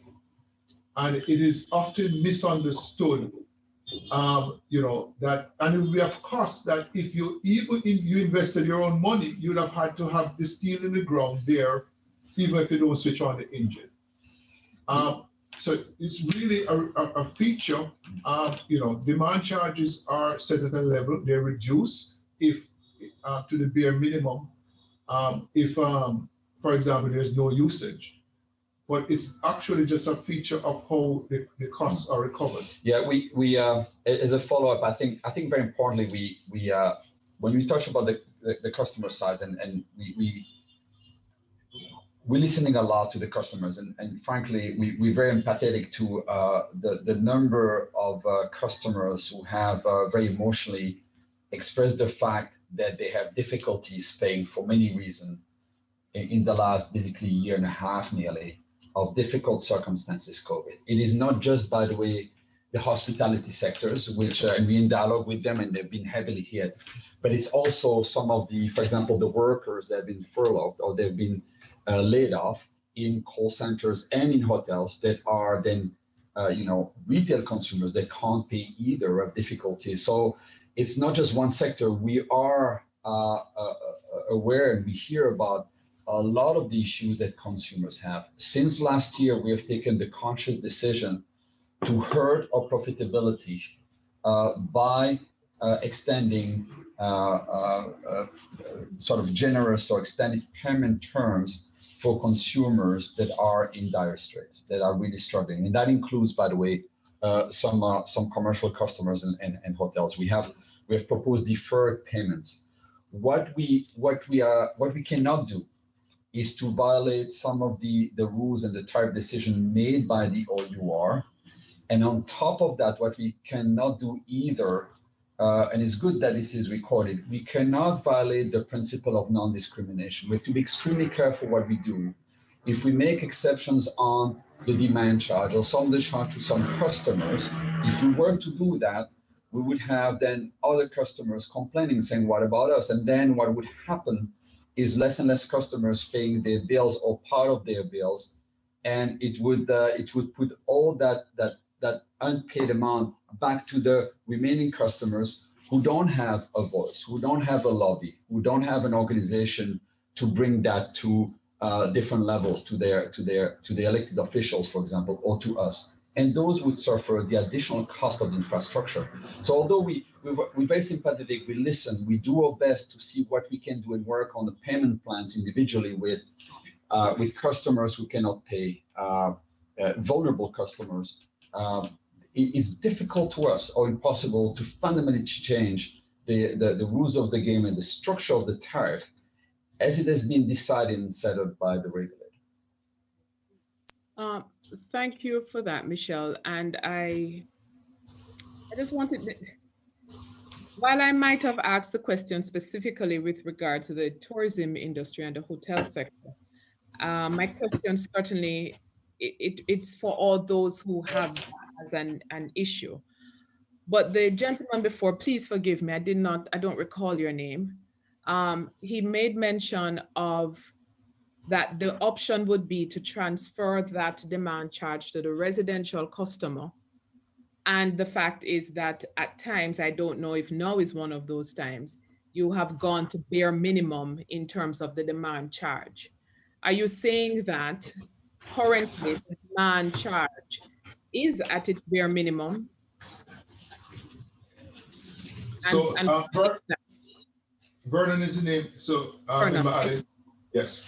So what I'm saying, if a commercial customer who's how it works, and it's very unique to every commercial customer. It's not a generic charge per se. However, if the demand for electricity is say 10 units, therefore the demand will be set at 10 units. If, for example, the pandemic, the demand have fundamentally shifted down, and they have registered a new consistent demand over a period. For example, if the property was shut for 6 months, then it will come back down. It will reset after 6 months to a new demand, to that lower level. So it's a ratchet for a period of time. Eventually, if the demand is consistently low, then it will reduce. But for a period of time, it is not immediately reflective of an immediate reduction in demand. It will take time for that demand charge to eventually come down. Thank you. That go ahead. Sorry, apologies. I just wanted to mention once again, all the questions relating, by the way, to, for example, grid defection and the impetus for grid defections, or here the struggle with our consumers. One of the biggest elements behind all of this, basically the high electricity prices and the struggle with consumers, is partially driven by the electricity, the theft of electricity. And that's why we keep coming back to that, because instead of seeing or looking for redistribution of who pays for the infrastructure between different group of people, what we suggest is sometimes to look more fundamentally at reducing the cost for all the consumers. We know that it's harder than simply shifting the blame or shifting the cost between hotels and individual customers and customers who defect from the grid. The hard fight is reducing the theft of electricity and therefore reducing the cost for everyone by a massive amount. But it's the hard fight. We admit that. Mr. Chairman, if you could permit me just to make one statement, not a question. I understand the calculation of the demand charge, that it's at a moment in time and then it lasts for a period of about 6 months. I look forward, since there has been such a reduction in the usage in particular sectors, that the demand charge calculated at that point in time will result in a balancing, because then there would be at least another 6 months of that demand. So I guess it's a balancing that will take place, and we look forward to seeing that.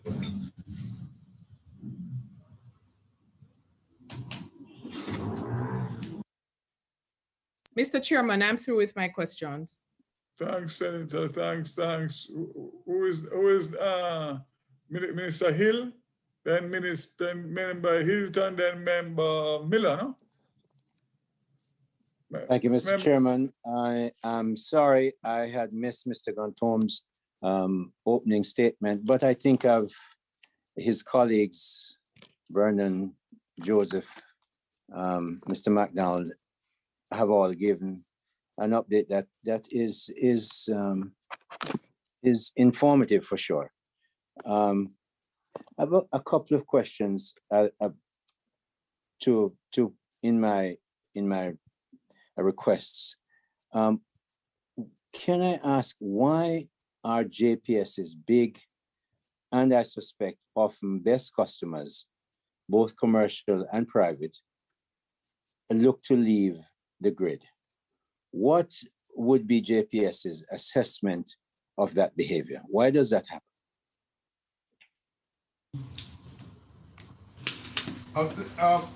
Member Hill, thank you. I think this might sound like a scratch record, but if you are competing, because our customers have choices, especially large customers, and as the procurer and transmitter and distributor of energy. If you are working with a paradigm that is outdated, which is that you're in a captive audience, meaning that you're regulated and the people you're serving have no choice. And therefore, whatever inefficiency you have, you can pass on, and that can be absorbed. Then, fine. We have a tax code who has not recognized that, whereby regulated producers of electricity, JPS, IPPs, are being taxed at 33 and 30% with no employee tax credit versus a typical commercial customer who their rate of taxation is 25%. They can claim employee tax credit. That brings, in most cases, down to around 70%. Now, if you're off the bat, not all commercial customers can do that. Just to interject, is that right? Not all. Yes, some, and we know the conditions that those are under. Yes. Usually just seeds and so on. But it shouldn't be made to sound that the vast majority can. Is that what you're saying, or is not? Yeah, the vast majority can, meaning get the employers credit, right? That's what I'm talking yes, about. apart from other regulated entities, banks and telecoms, all of those can. So that means, and that's where we have seen the impetus has been in the areas, manufacturing, tourism, where you have a huge tax inequality. So that's a big variable, and it's fundamental. It's not because they can produce electricity cheaper, and that needs to be addressed. Can I? All right. Sorry. Member Hill, can I also go ahead, please. At this point, and I just want to bring it back to the point that Michelle made a while ago about theft of electricity, because those companies are also making decisions based on the fact that if they go their own way, they're avoiding a grid that has at least a 20% charge that they can avoid rather than incur it. Right? So that is a decision that from an economic perspective makes sense for them as an individual. So the issue of that of the additional cost being imposed because of the theft of electricity, for example, on the T&D infrastructure is a significant factor that's contributing to a decision around whether we go it alone because technology has enabled production costs to come down on one end, or we stick with a grid that serves everybody, but it has an inherently higher price because of that inefficiency factor, for example, losses. I'm so glad Sorry, go ahead. Sorry, I was just going to add an additional point too. Gary, and we mentioned it. All right. We mentioned it several times throughout the presentation, not dissimilar to what Vernon raised, is an inequity in the cost to serve. And when these decisions are being made, because we don't have the proper structure for auxiliary services and standby services, the decision to leave the grid is not considering all of the costs for leaving the grid. That's right. And so until we address the issue, and how other countries have done it, is to have a component that reflects the cost to serve those customers called, for example, if it is renewables or so on, there is going to be a DER, a distributed energy charge or a standby charge that truly reflects when a customer leaves the grid and they remain grid tied, when they come back onto the grid, that they are paying the true cost of all of the transmission, all of the poles, all of the lines. And in really very simple terms, and I think it was described earlier by Sam, that it sits there, the fixed asset sits there with the reserve, the capacity reserves that we have been speaking about, waiting when the sun goes down, in the peak period, and that capacity is available for someone to jump back onto the grid.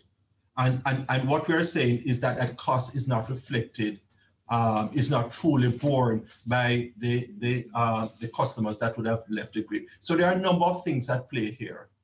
I'm glad you and Sam came in, because what you're really saying is that taking power from JPS for some customers is too expensive.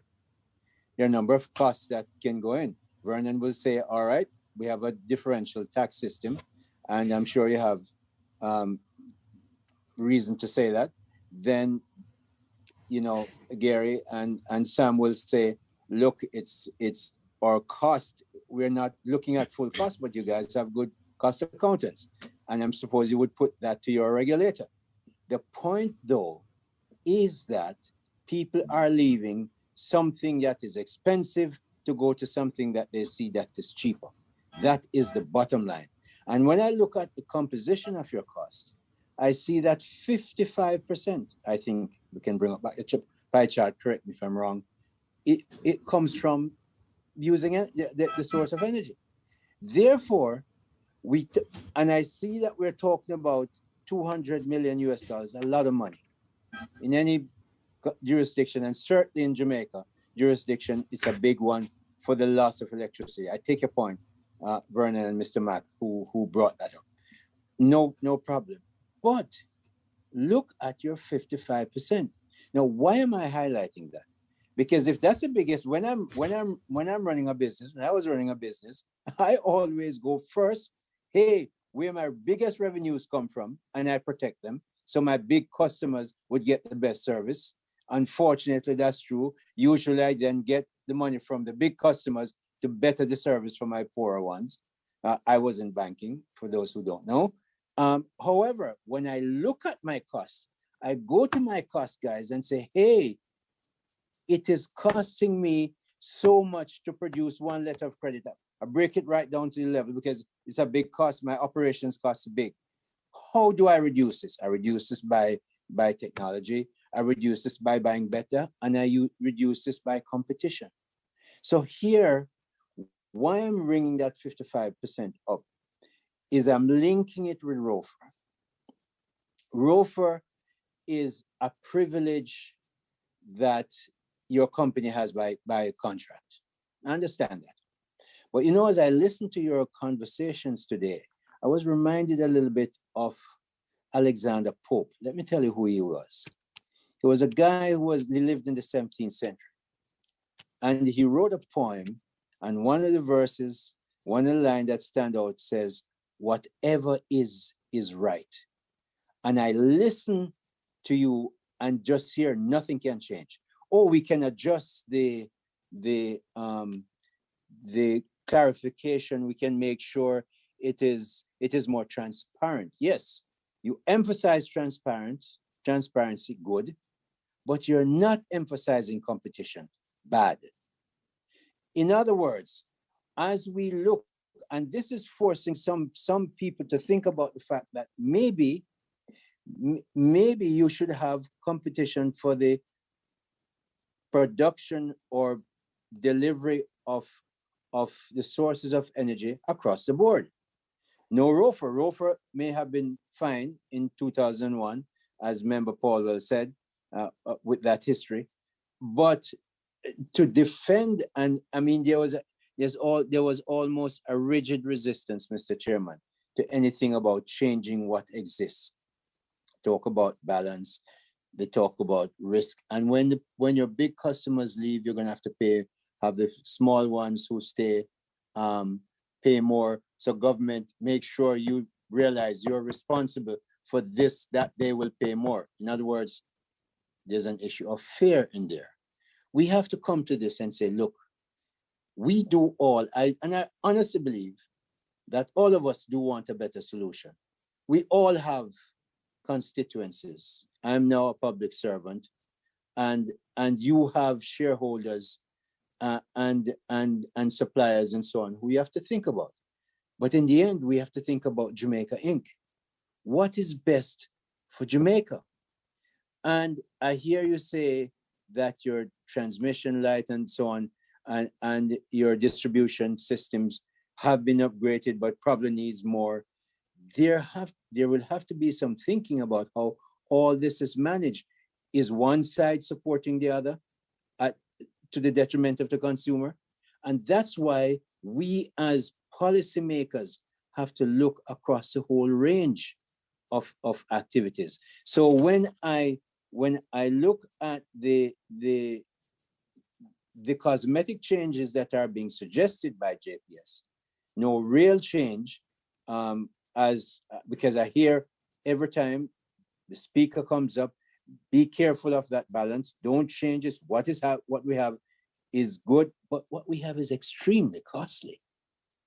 And so the other question that I want to ask, you say it costs you $200 million US to deal with theft in Jamaica. And so often we hear about theft happening, and I understand that. And I understand that as we build better houses for Jamaicans, and we have plans to do that, when they have starter houses, people will begin to pay their, not just your electricity, but water and their other utilities. So we understand that there's a part that government should play in looking at that societal weakness. But all right, you have $200 million US in losses. Mr. McDonald, how many people have the JPS prosecuted for electricity theft in the last month, in the last year, in the last 2 years? Anybody has that number there? You might not have it, but I guess, I mean, an estimation. Somebody, if you're losing that kind of money, you should know how many people you're prosecuting on a regular basis. So how many are you prosecuting? Obviously we are not prosecuting people. We are not an arm of the Ministry of Justice. No. But if somebody is stealing my property, Mr. Gontum, with due respect, with every respect, if you claim, as you have, and consistently, that and member Allen asked you to put a number on it. I think it was member Allen, may have been member Campbell, to put a number on what you're losing, and you say $200 million US. That's a lot of money. It is fair to say, if you can, and I remember on the first conversations I had, and you must have been here 7 days, and the first things you said very bluntly and plainly is that Jamaicans steal a lot of energy. And I hear it over and over, so I have to believe some of it. How many people get prosecuted for stealing your energy? All right, thank you very much, Senator Hill. So what we're looking at is, first, as Michelle pointed out, we don't have the power of arrest. What we do is we do. No, I didn't ask you how many arrests. No, please. Don't switch my words. You're a businessman and you have lawyers. Listen to what I asked. How many people prosecuted? I don't want you to arrest anybody because you'll get in trouble. No, and that's what I'm saying. So, as you pointed out, an arrest leads to a prosecution at some point when they appear before the court. So we don't prosecute anyone because we don't have that power either. So just to give you a rough idea, just over 1,000 persons last year and the year before were arrested, right? Then obviously the police put together their case and they'll then take it to court, and then there's a prosecution. We don't have control over that. And that's why what we're saying, and we said that earlier on in the presentation, it is important to strengthen the enforcement and strengthen the court systems to deal with electricity theft. Because as it is right now, electricity theft is not given that priority in the court system. And therefore, we need to bolster that. So we're fully aligned. We want to see more of that done, but obviously we do not have that power to do so. And we rely on the judicial system and also the police force to execute on this. Yes, I hear what you say. But if I'm losing $200 million and I can have investigators, I can have lawyers, you spend 150 million. I don't know if it was Jamaican dollars. I remember 150 million. Was it Jamaican dollars on helping people with bulbs and so on? No. Was it Jamaican? That was US. Jamaican dollar, right? US. The 150 million you spent on bulbs and so on was also not just bulbs, not just bulbs, on all the things that we're doing. Speaking about bulbs, but you helped people. Yeah. That was US dollars as well. Yes. Yeah. Okay. So you spend a lot of, you have a lot of loss, spend a lot of money, but certainly if somebody is stealing my property and it's big, I can assure you in the bank, I'd have somebody investigate, get evidence, and there you probably have to get your lawyers to help you make examples. In other words, you're saying that really and truly, I'm JPS. I don't have arrest powers because I'm not a police, and I hear that and I know that. We know none of us do as non-police, and therefore that seems to be, when I ask how many people are prosecuted, you technically rightly said, okay, we can't prosecute. So now I have that answer. I hear that. Member Hill, can I interrupt you just 1 second? Please go ahead. Because I think the question you might want to ask, and I'm interested in the answer as well, is please tell them that you're an attorney so they understand that you're different from me. How many, if any, complaints have been made by JPS to the police that would have prompted an investigation and potential arrest and prosecution? Have any complaints been made, and what levels are made? So let me give you an example. Almost daily, we work with the police in going into various communities, various areas, investigating with the plan to evict and arrest. So that happens on a daily basis. We're working consistently with the police to do that. However, and that's why I'm just stressing it again, the importance of a special utility court and a special utility force to work alongside us to bolster the, not detection, but bolster the enforcement and the prosecution rate. That is something that needs to be improved, and we all know that. And that's why it's so important that we need to ensure that our judicial system is fully up to date on what we're dealing with in terms of a crime that's being committed. Too often, electricity theft has been relegated to, well, it's just something that happens. And so what we're simply saying is, in this country, we need to take a very firm stance, and we need to put it squarely on the platform that this is a crime and cannot be allowed to continue, irrespective of where it happens. And electricity theft happens right across the island. There's nowhere that's exempt. But one of the things that we need to ensure is that from our leaders, we don't turn that blind eye just because people have not been accustomed to paying a bill or not accustomed to operating in a regularized system. That has got to stop if we're going to make any progress as a nation. I'd like to perhaps just add a point here, because I think there are two aspects to electricity theft, and we seem to be focused on the one of the remedy for the theft. And I think we're missing the fundamental point of the theft itself and what the primary drivers are, which is of real national importance. You know, and I've made this point before, that at any point in time, the theft of electricity, it is the most stolen product at any point in time. And you just think right across the number of households with the children seeing the theft of electricity, the extent to which it is a starter crime. And when we talk about number of arrests and prosecutions, I think we're missing the fundamental issues of the drivers behind the socio-economic issue.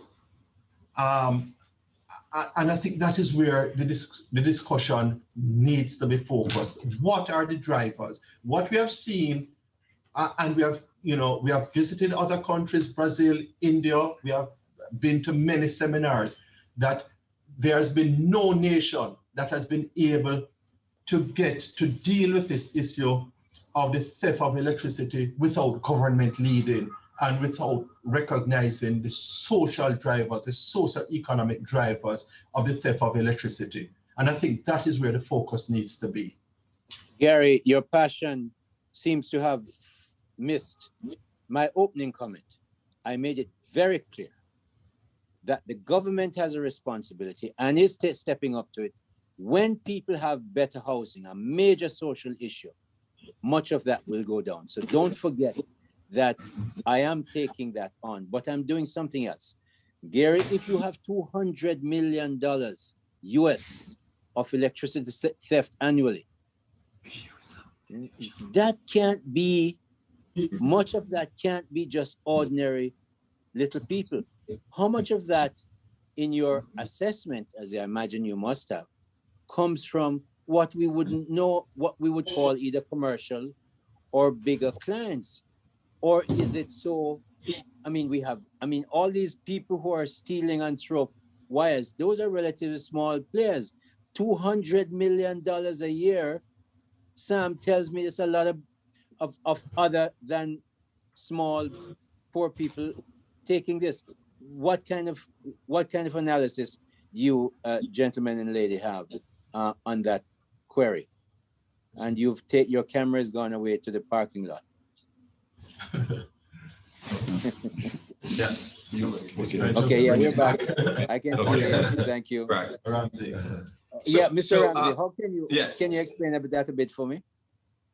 So Senator Hill, there's a lot of work that's being done in terms of how we tackle electricity theft. And you're right, it's not just in what you see out there with the throats in some of the inner city communities and other communities around the place. It's become a very sophisticated and highly technical process right now.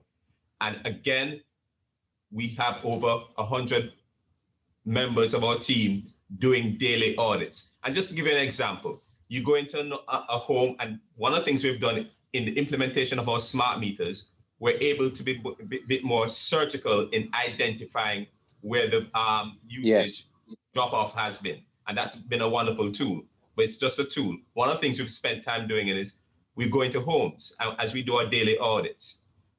And the technology that's at play, recently we found one recently, and what it was a contactor switch built into when the home was first constructed to bypass the meter. We spent over 2.5 hours at that location just trying to find it. Eventually we detected it. When you find that, sorry, Mr. Ramsey, when you find that, what happens? You come to my house, you have evidence that I have run a line around your meter that is illegal. What do you do? So depending on what's happening at the time, so if there is a police team with us at the time. Or business, not just my house, or business, but either one. So just to give an example, if there's a police team with us at that time, then an arrest can be put in place. If that's not the case, then obviously we need to then engage the police, because even if we come to your home and we find the theft of electricity at your location, we cannot do an arrest. No, we have other things that we'll do in terms of the adjustment that needs to be done to your account and the price, cost that you would have to pay. Don't move. Stay right there. We have already established you can't arrest anybody. I'm not asking you for that. But you have cameras. You have testers. Don't you collect evidence cell phones? Evidence that can say, Mr. Police, yes, we do. Yes, we here do. Is my evidence, and I want you to go and look at an arrest. Yes, we do. And we have gone through the court systems in some of those cases. But as I pointed out, it is very prevalent in society. And therefore, even with the best of wills, taking a team out to go through the court system for one particular customer, and we'll obviously evaluate the value of what has been stolen. Sure, yes, of course. Right, in terms to determine how much time one will spend in taking them through the courts. But we have done that in the past as examples out there in society so that persons are aware of this. But it's not something that we can consistently do without additional support, which we've spoken to we hear, in terms of what we're here, and we hear what you're asking for strengthening the legal framework. And I'm sure we're taking that into consideration. But we can't leave I'm going to leave this alone now because I'm going to go to two other things. But I don't want you to miss the line of my questioning on this. I believe that the corporation that is losing that kind of money has a greater responsibility to not only prosecute, but make it known you have a full big PR place here. When you get what the IRS does, they don't prosecute everybody. They don't do that. They can't. They pick and choose who they're going to prosecute and make it known so that you set an example. I'm going to leave that there. I have two more questions. But Hill, just to point out yes, that please. in your presentation, it makes reference to JPS being involved in 92 cases for the year 2020 with respect to the prosecution of electricity theft. My colleagues have noted before that when it comes to prosecution, it is a matter really for the police. We marshal some of the information and evidence, but a determination as to whether or not to prosecute really lies with the police. There is an anomalous situation where the offense can be prosecuted under the Larceny Act as well as the Electricity Act. What act the prosecutor proceeds under is also not under JPS's control. And so while we marshal and with our very best efforts, the information and evidence that we need to support prosecution, it is ultimately lies within the strength of the prosecution and the court system to address these matters. So it would sound to me, I think you're a lawyer. It would sound to me that you're looking to have a clearer definition as to where the prosecutor must start his or her business of prosecuting on electricity theft. Maybe that's what you're saying the act should be clear on. The lawyers, I'm sure, in our group will be looking at that. Let me move. And we have made proposals with respect to that. Yes, I think I've seen some. Let me move to something else very quickly so somebody else can come in. I want the issue why I'm raising the ROFR. There's relative consensus across the country that this is not right. I must tell you that right away. That it is, and I hear the strength of your presentation and the defense of the ROFR. It has to be considered because we can't leave it as such. And we believe, and I certainly, as one who subscribes really very well to competition, I believe that it has to be considered and evaluated, and a better way is found for that to work. It might be an adjustment of what is there, might be something completely different, but legislators don't have the choice of not looking at that. What I want to say clearly is that I personally am completely committed to a grid. This is a small country. You're not going to have 2 or 3 grids. You might have mini grids, and here the technology is changing, but it's unlikely we're going to go to a second big grid. So we have to respect that has to be, but it must be efficient. It must be modern. And I'm not sure it should also be linked to the producers of energy. Because I hear that the ROFR, Member Paulwell, who has quite a lot of experience in this, noticed something that is happening. The ROFR is making JPS intentionally or unintentionally, apparently, behaving like an IPP. Well, if that's the case, then the whole thing that you have people who produce energy really competing and getting the Jamaican consumer the best price. And we understand, we're not saying that you must not look after your contractual arrangements, but I'm started off with the sanctity, relative sanctity of the grid to make it clear that you're not going to have 2 or 3 grids. You want to have an efficient one, and maybe those people who want to put energy through it should better compete and get the best price to the consumer. So that's what the ROFR and the grid. If you have the exclusiveness of a grid, I don't see how you can, in good economics, have the exclusiveness or relative exclusiveness that comes with a ROFR, even though you say you're replacing your equipment. But time has changed and technology has changed. Maybe it should be made much more open for people to offer their energy benefits. And finally, one of the things that we have going for us, I heard, I think Member Paul had mentioned that we're looking at 50% renewable by 2030. We're going to go down the road with that. My issue with how our system is set up is that I heard many of the places that Mr. Gontum lived. I lived a long time in the Middle East, and I understand, I think I have a clear understanding of energy and fossil fuels and so on. What I think we have a loss here, I just came back from Saudi Arabia maybe 2 weeks ago, and the Saudi Arabian government has made a decision. When you say oil in the world, honestly, you don't even think of America, who is the number one. You think of Saudi Arabia. The government of Saudi Arabia and the Kingdom of Saudi Arabia has made a decision to move to 50% renewable, not in 50 years, by 2030. The new city that you're building on the Red Sea, which will be about 4 or 5 times the size of Dubai Palms, not one piece of fossil fuel is going in there. It's all renewable from Saudi Arabia. Another city, Noam, that they're building is all renewable energy.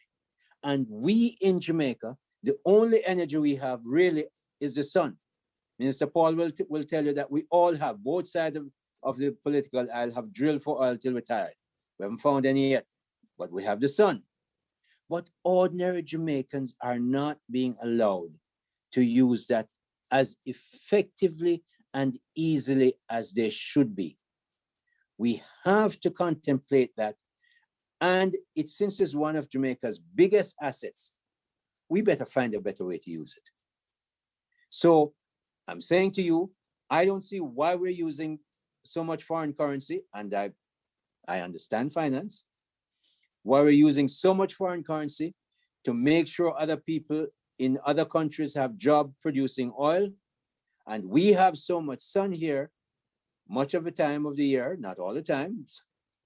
Sometimes rain comes like today, but we have so much sun and we're not getting the best, not so much to some big investors who will build a big plant, and that's necessary for our overall national production. But ordinary people are not getting the benefits of our sun, not nearly as well as they can, because the course is somewhat difficult. And I heard Member Paul said, we have probably 30, 40 suppliers in there and in that sector. But that we have to now I'm making a national comment here that we have to make a better use of the source of energy we have, rather than spend a lot of foreign exchange providing jobs for other people in other countries. Mr. Chairman, you've been kind. Committee members, thank you for your time. If we may perhaps react to the point. Absolutely, sure. Yeah, sure. Thank you very much. And we're very happy to hear that you are a proponent of renewable energy. So are we. The renewable energy is cleaner. Indeed, it relieves the country from at least part of the dependence on foreign suppliers of fuel, all grade.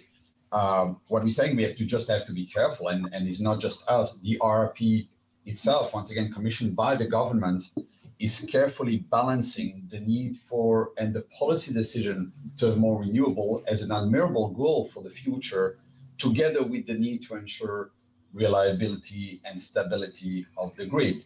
And that's something that comes with a complementary source of power or storage, such as battery or gas plants or others. As we know, there's no more sun after 6, 7 p.m. and the wind can be inconsistent.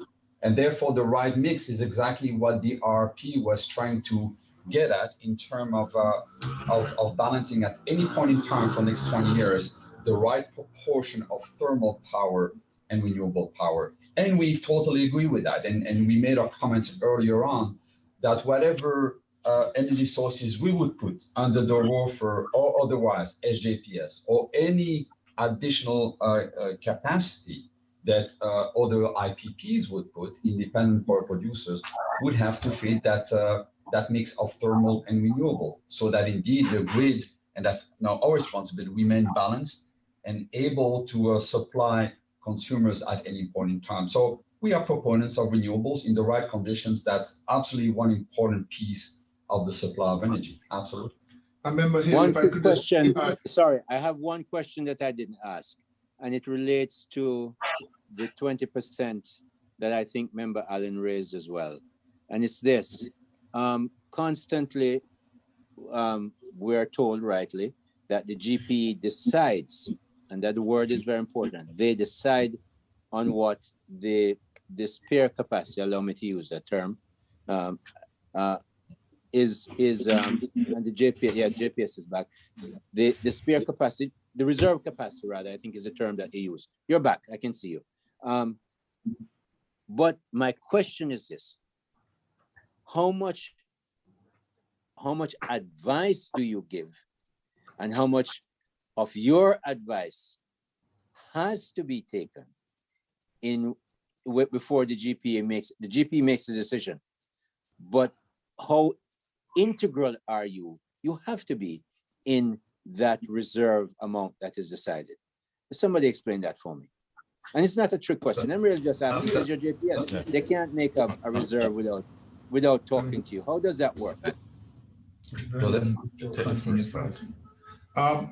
Firstly, member, let me just address that. You mean the penetration of participants in renewables.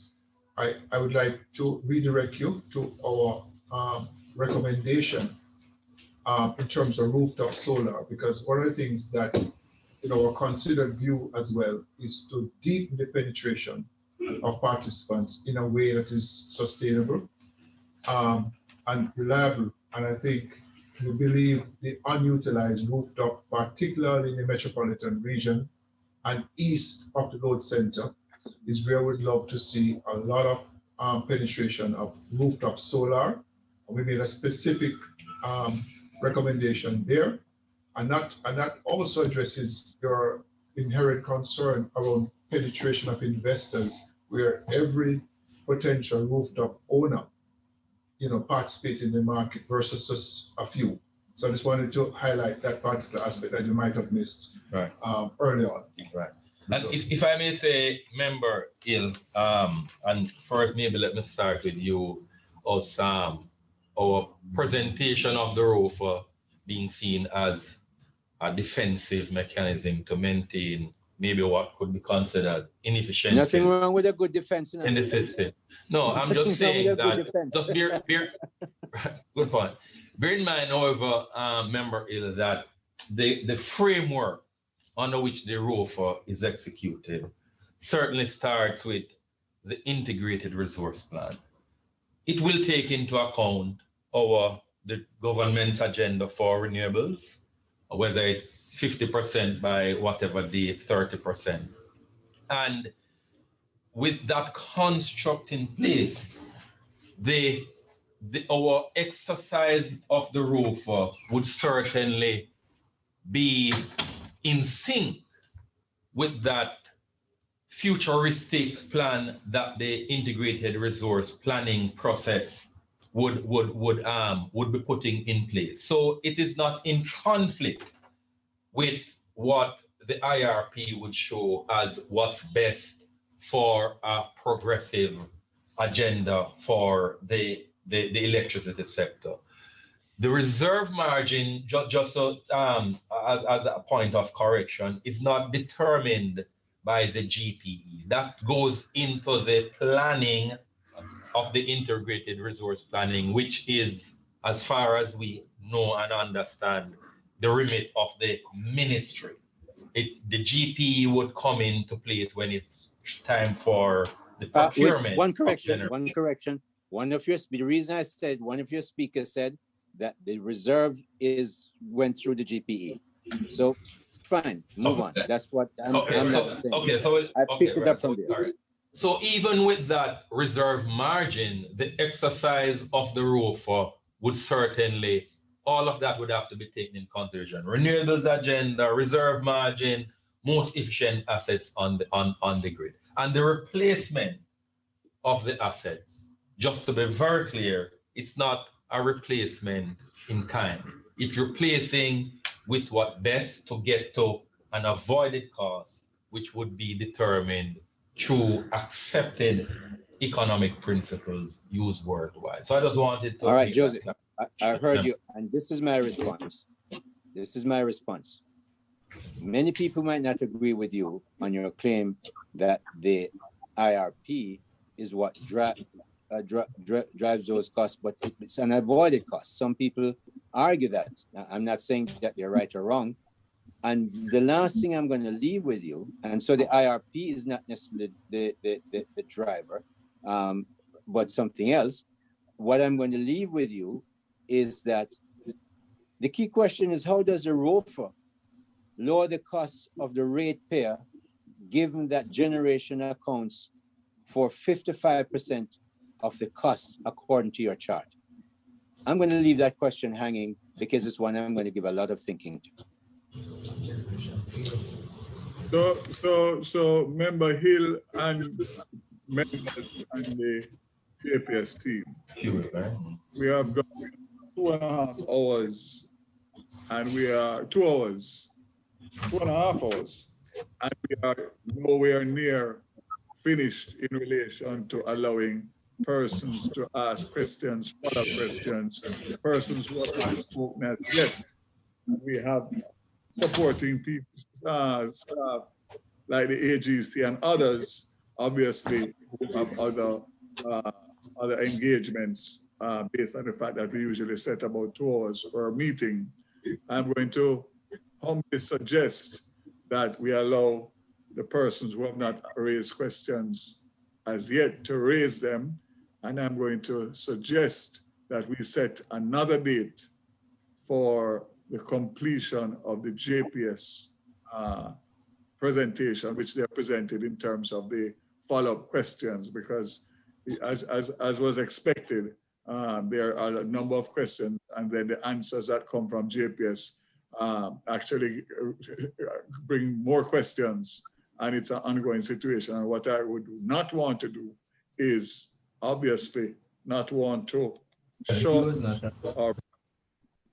or prevent any member from exhausting their questions and getting the clarity that they need, especially in light of the fact that we'll have to deliberate on all of this at the end of the day as a joint select committee.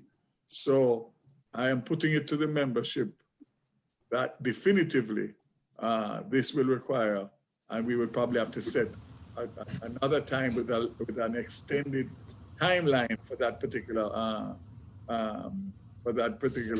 continuation, in order to get everybody to be in a position where they are comfortable that they can we can close off and then go to deliberations. So I put that to the members and hope that that will be accepted.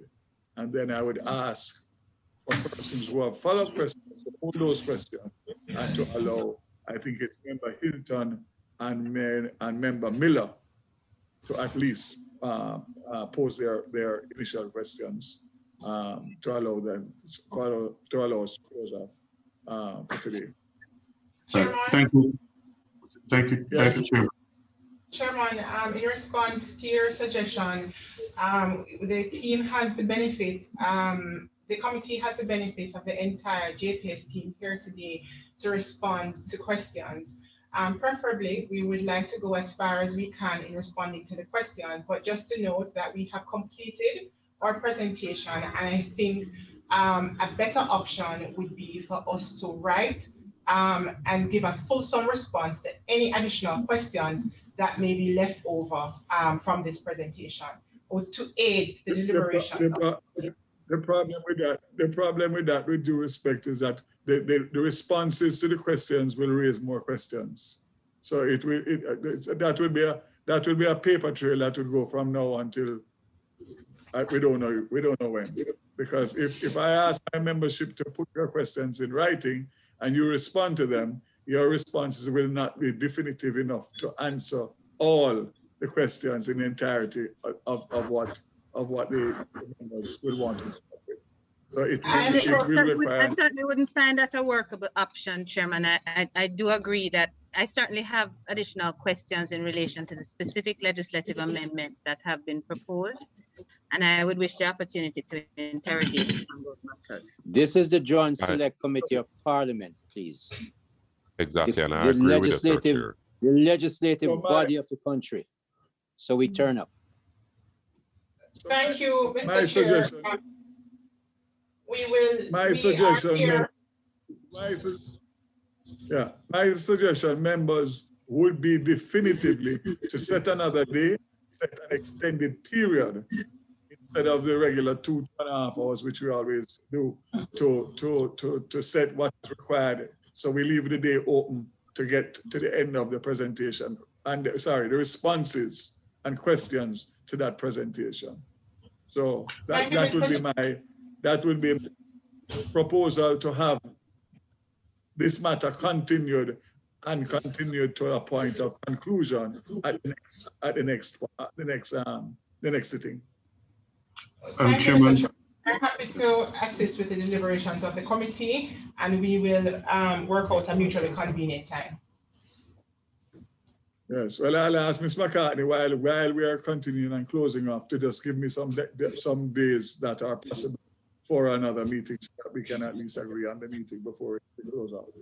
So, Member Hilton, I think you and I think Member Miller, and I'd ask the other committee members who have been posing questions and counter questions to just hold those for the next sitting. Thank you, Chairman. Chairman, I think we've touched on some very critical issues during the course of the discussion without necessarily resolving them. And I apologize because I'm having some bandwidth issue where I am at the moment, but hopefully I'm being audible. So we've touched on a number of very critical issues. The resolutions are not necessarily at hand. But let me so my questions are twofold, and I just really want to touch on something that we have not yet delved into, and that is looking at the demand side and how we can expand and increase the demand, and what are some of the obstacles in increasing those demands, and whether, and really to express my grave concern that under the demand side, which is part of the solution, must be part of the solution when we look at the low growth trajectory that we've had for so long. On the demand side, unless it is clear to me that, and unless we find some solution to some of the issues that we've raised here, that even what we'll essentially be doing is really turning away potential investors who will be refusing to come on board into a situation where they'll be taxed in the kind of ways that we have been discussed, without the benefit and making their businesses uncompetitive from the point of view of energy and electricity in particular. So my specific question is, and I'd like to get a response, is with respect to the special economic zone and the idea and the electricity, the push for electricity vehicles and charging stations. And I want to ask it in relation to the JPS's view on self-generation. It's a definition that in the presentation I wanted to get some clarification on, and as well as the single buyer arrangement, two of which I think are potential problems in getting new demand onto the system if we don't find some solution to these problems. Those are my observations, and I invite some comments on it. So thank you. Let me start. So you ask a few questions on a few topics. Let me talk to one of them, say the EV ecosystem environment. that's very much one option to indeed increase the demand, and by the way, spread some of the fixed costs we have talked about for 2 hours across more units of demand and lighten the burden for quite a few customers. So we're very much in favor, and we're actually very active in helping and developing and advising on the EV market, more precisely the infrastructure more than the vehicles. But we're also looking at opportunities for training and developing different business models around the electric vehicles, including skills that will be required for the maintenance and repair of vehicles and so on. We have actually started by under our regulated business to install some electric vehicle charging facilities across the islands. You have to start with something, either the vehicle or the stations. We're starting with a station under the OUR regime, and we hope that will indeed be part of the solution to kickstart the introduction of vehicle, which is the next step, and then have more and more of those vehicles and change a bit the landscape of the vehicle in the country. So very much in favor of that. We're very much in favor of having different participants in installing and maintaining and operating charging stations. We think that's definitely part of the very progressive way the grid should evolve and the transport system. Now, you mentioned some other topics. Yes, and Member Hilton, specifically to SEZs, I mean, we are, very bullish on any ecosystem that allows for growing demand. We certainly saw it was an oversight in how the SEZ was structured that ineffectively ruled out the participation of what I call anchor industries, utilities like water, electricity, and telecommunications, not understanding, quite frankly, that these are key enablers to investment. Therefore, the anchor that was used, which was taxation, is still relevant to having that flow through the anchor industries that make investors really want to come and set up shop, not just a singular approach that which clearly has shortcomings. Well, more specifically, I hear your response on this, and let me quite tell you what let me comment on what my concerns are. In this exercise, if all the stakeholders are angling for what is advantageous to them and not to the system overall and the contribution to national development, I think this debate is going to go on for quite some time. The issue for me is the single buyer arrangements and the definition of self-generation. I asked a question I'd like to hear how, and I believe those two things impact and will impact on the possibility of increasing the demand, which must be a part of the overall solution.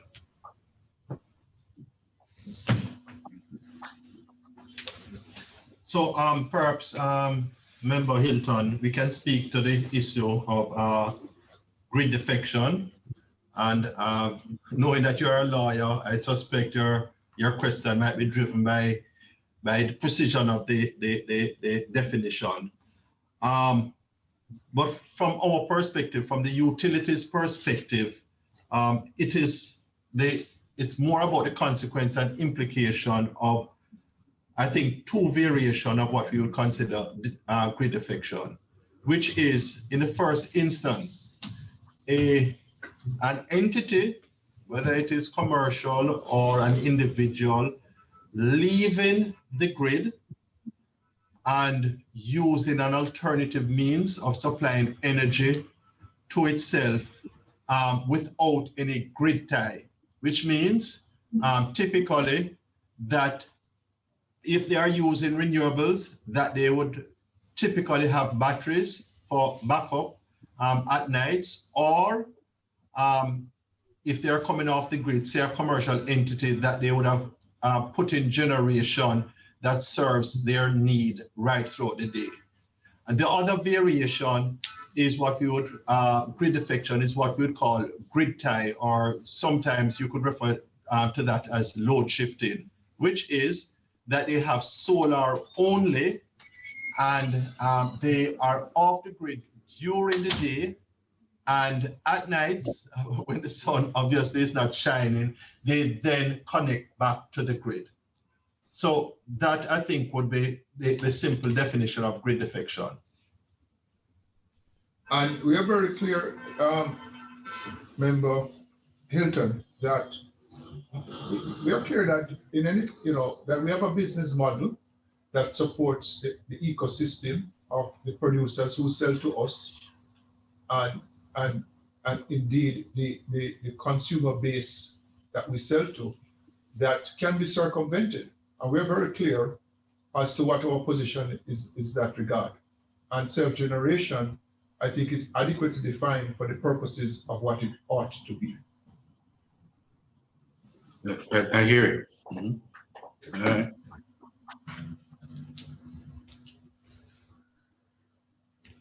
No, Mr. Chairman, I think for the time, I agree that we need another session. I will not ask any further question. Member Miller, perhaps. Yes. I appreciate that, Member Hilton, because I'm just being informed that another 2 o'clock with Parliament staff. So the truth of the matter is that we will have to give them at least the opportunity to refresh themselves and at least have some lunch. Member Miller, thank you, Sir Chair. I'm going to hold some questions. Okay, Sir Chair. I will. Could I just give 2 for them to think about for the next setting, Sir Chair? Sure. Yeah, sure. I want to know, and it's thought-provoking. I don't know if it was asked earlier because I was to and fro graduations, but just to ask the team at JPS, is underground wiring, especially for new developments, being considered? And that, I think, will offset the issue of theft of light, etc. And also, is the team reconsidering, the office, especially in Portmore, that has been closed to especially the elderly that refuse to go online, and it's difficult for them to traverse to Spanish Town or Kingston? Just those 2 questions locally that I have for now until the next setting, Sir Chair. And I think if you have a few minutes, you can probably address them now. I think the underground cables, I think, first in terms of cost, there's a reason why we probably don't have them. They are much more expensive. So once again, you will add to the burden in terms of infrastructure that we talked about. They are, I believe, as much as 10 times more expensive. 9 to 10 times more expensive. So, a great solution for not having visible cables, but indeed very, very expensive. And if we were to change the existing infrastructure, it doesn't prevent theft. And it doesn't prevent theft.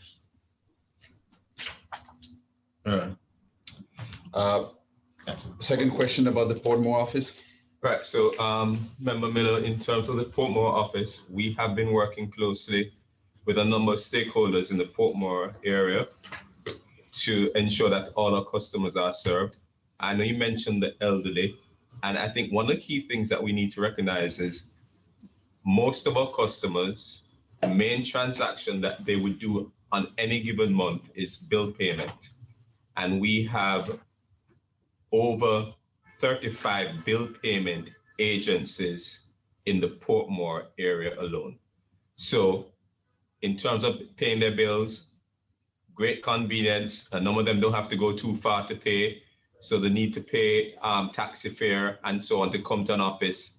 With all due respect, Sir VP, I think we'll have to wait until the next meeting because we're opening up more questions, right? Because the reality is, if you realize from serving on this committee, the JPS group has been the largest group so far in terms of questioning, right? So if your research shows that it's only bill payment, then there's a serious issue. But a lot of persons, the fact that we as legislators have concerns with JPS, and we're asking so many questions, is similar to the citizens. So we'll just wait until the next meeting to really navigate these two questions thoroughly. Yeah. Yeah. All right, thank you, Member Miller, for that. Much appreciated. And to all of the presenters from JPS, and of course, most importantly, the members who have been vibrant in their questioning and have so much more questions to raise, including myself. I am seeing here where there are 2 dates being presented for meetings, possible meetings, which would be Wednesday, July 28th at 2 p.m. or Thursday, July 29th at 10 a.m., bearing in mind that the 10 a.m.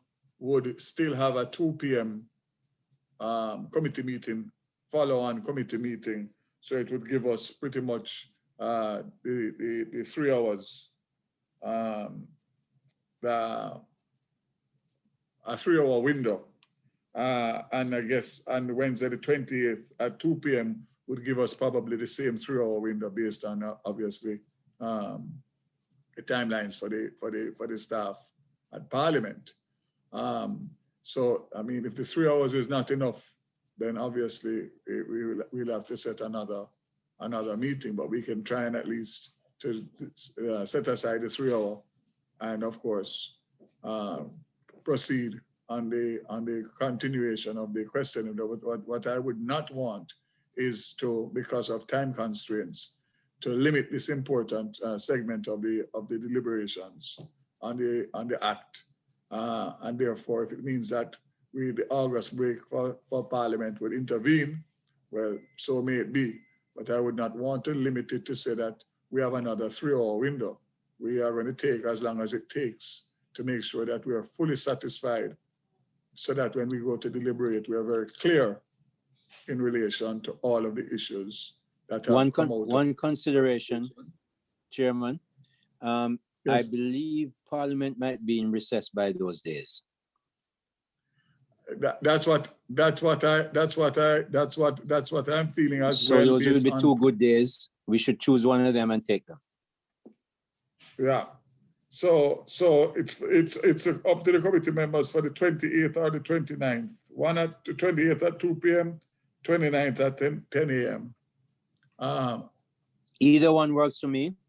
2 p.m. would be good, but I'll take either one. JPS, based on the size of your team, will you give us any indication as to what is better for you? Mr. Chairman, our preference would be for the 28th. JPS has its scheduled annual general meeting for the 29th. All right, that's reasonable. That's good. Members, can we confirm the 28th at 2 p.m.? Yes, confirm, Chairman. Confirm, Chair. Confirm. Well, I really want to thank everybody. I knew that the presentation from JPS would be obviously the one that we would have the most interest in terms of questions and follow-up questions, etc. But I think we've gotten quite a lot of information from the presentation and from, of course, discourse back and forth with the questions and responses and counter questioning. So I think we have made great headway today, but I think we still have a distance to go in terms of making sure that the presentation is fully explored. So I think on that note, we would meet again on Wednesday, July 20th, 2021 at 2 p.m. And at that point, the JPS team will return for the members to continue deliberations and questions. Thanks, everybody, including the Secretary will send out a notice. Thanks. And the notice will go out immediately. That's correct. The notice will go out immediately. And thanks for the supporting staff, AGC, and of course, OUR, all of those who have been joined. And we look forward to the continuation of this discussion on the 28th at 2 p.m. Thanks very much. Thank you. Thank you. Keep safe. Thank you, Chairman. Thank you.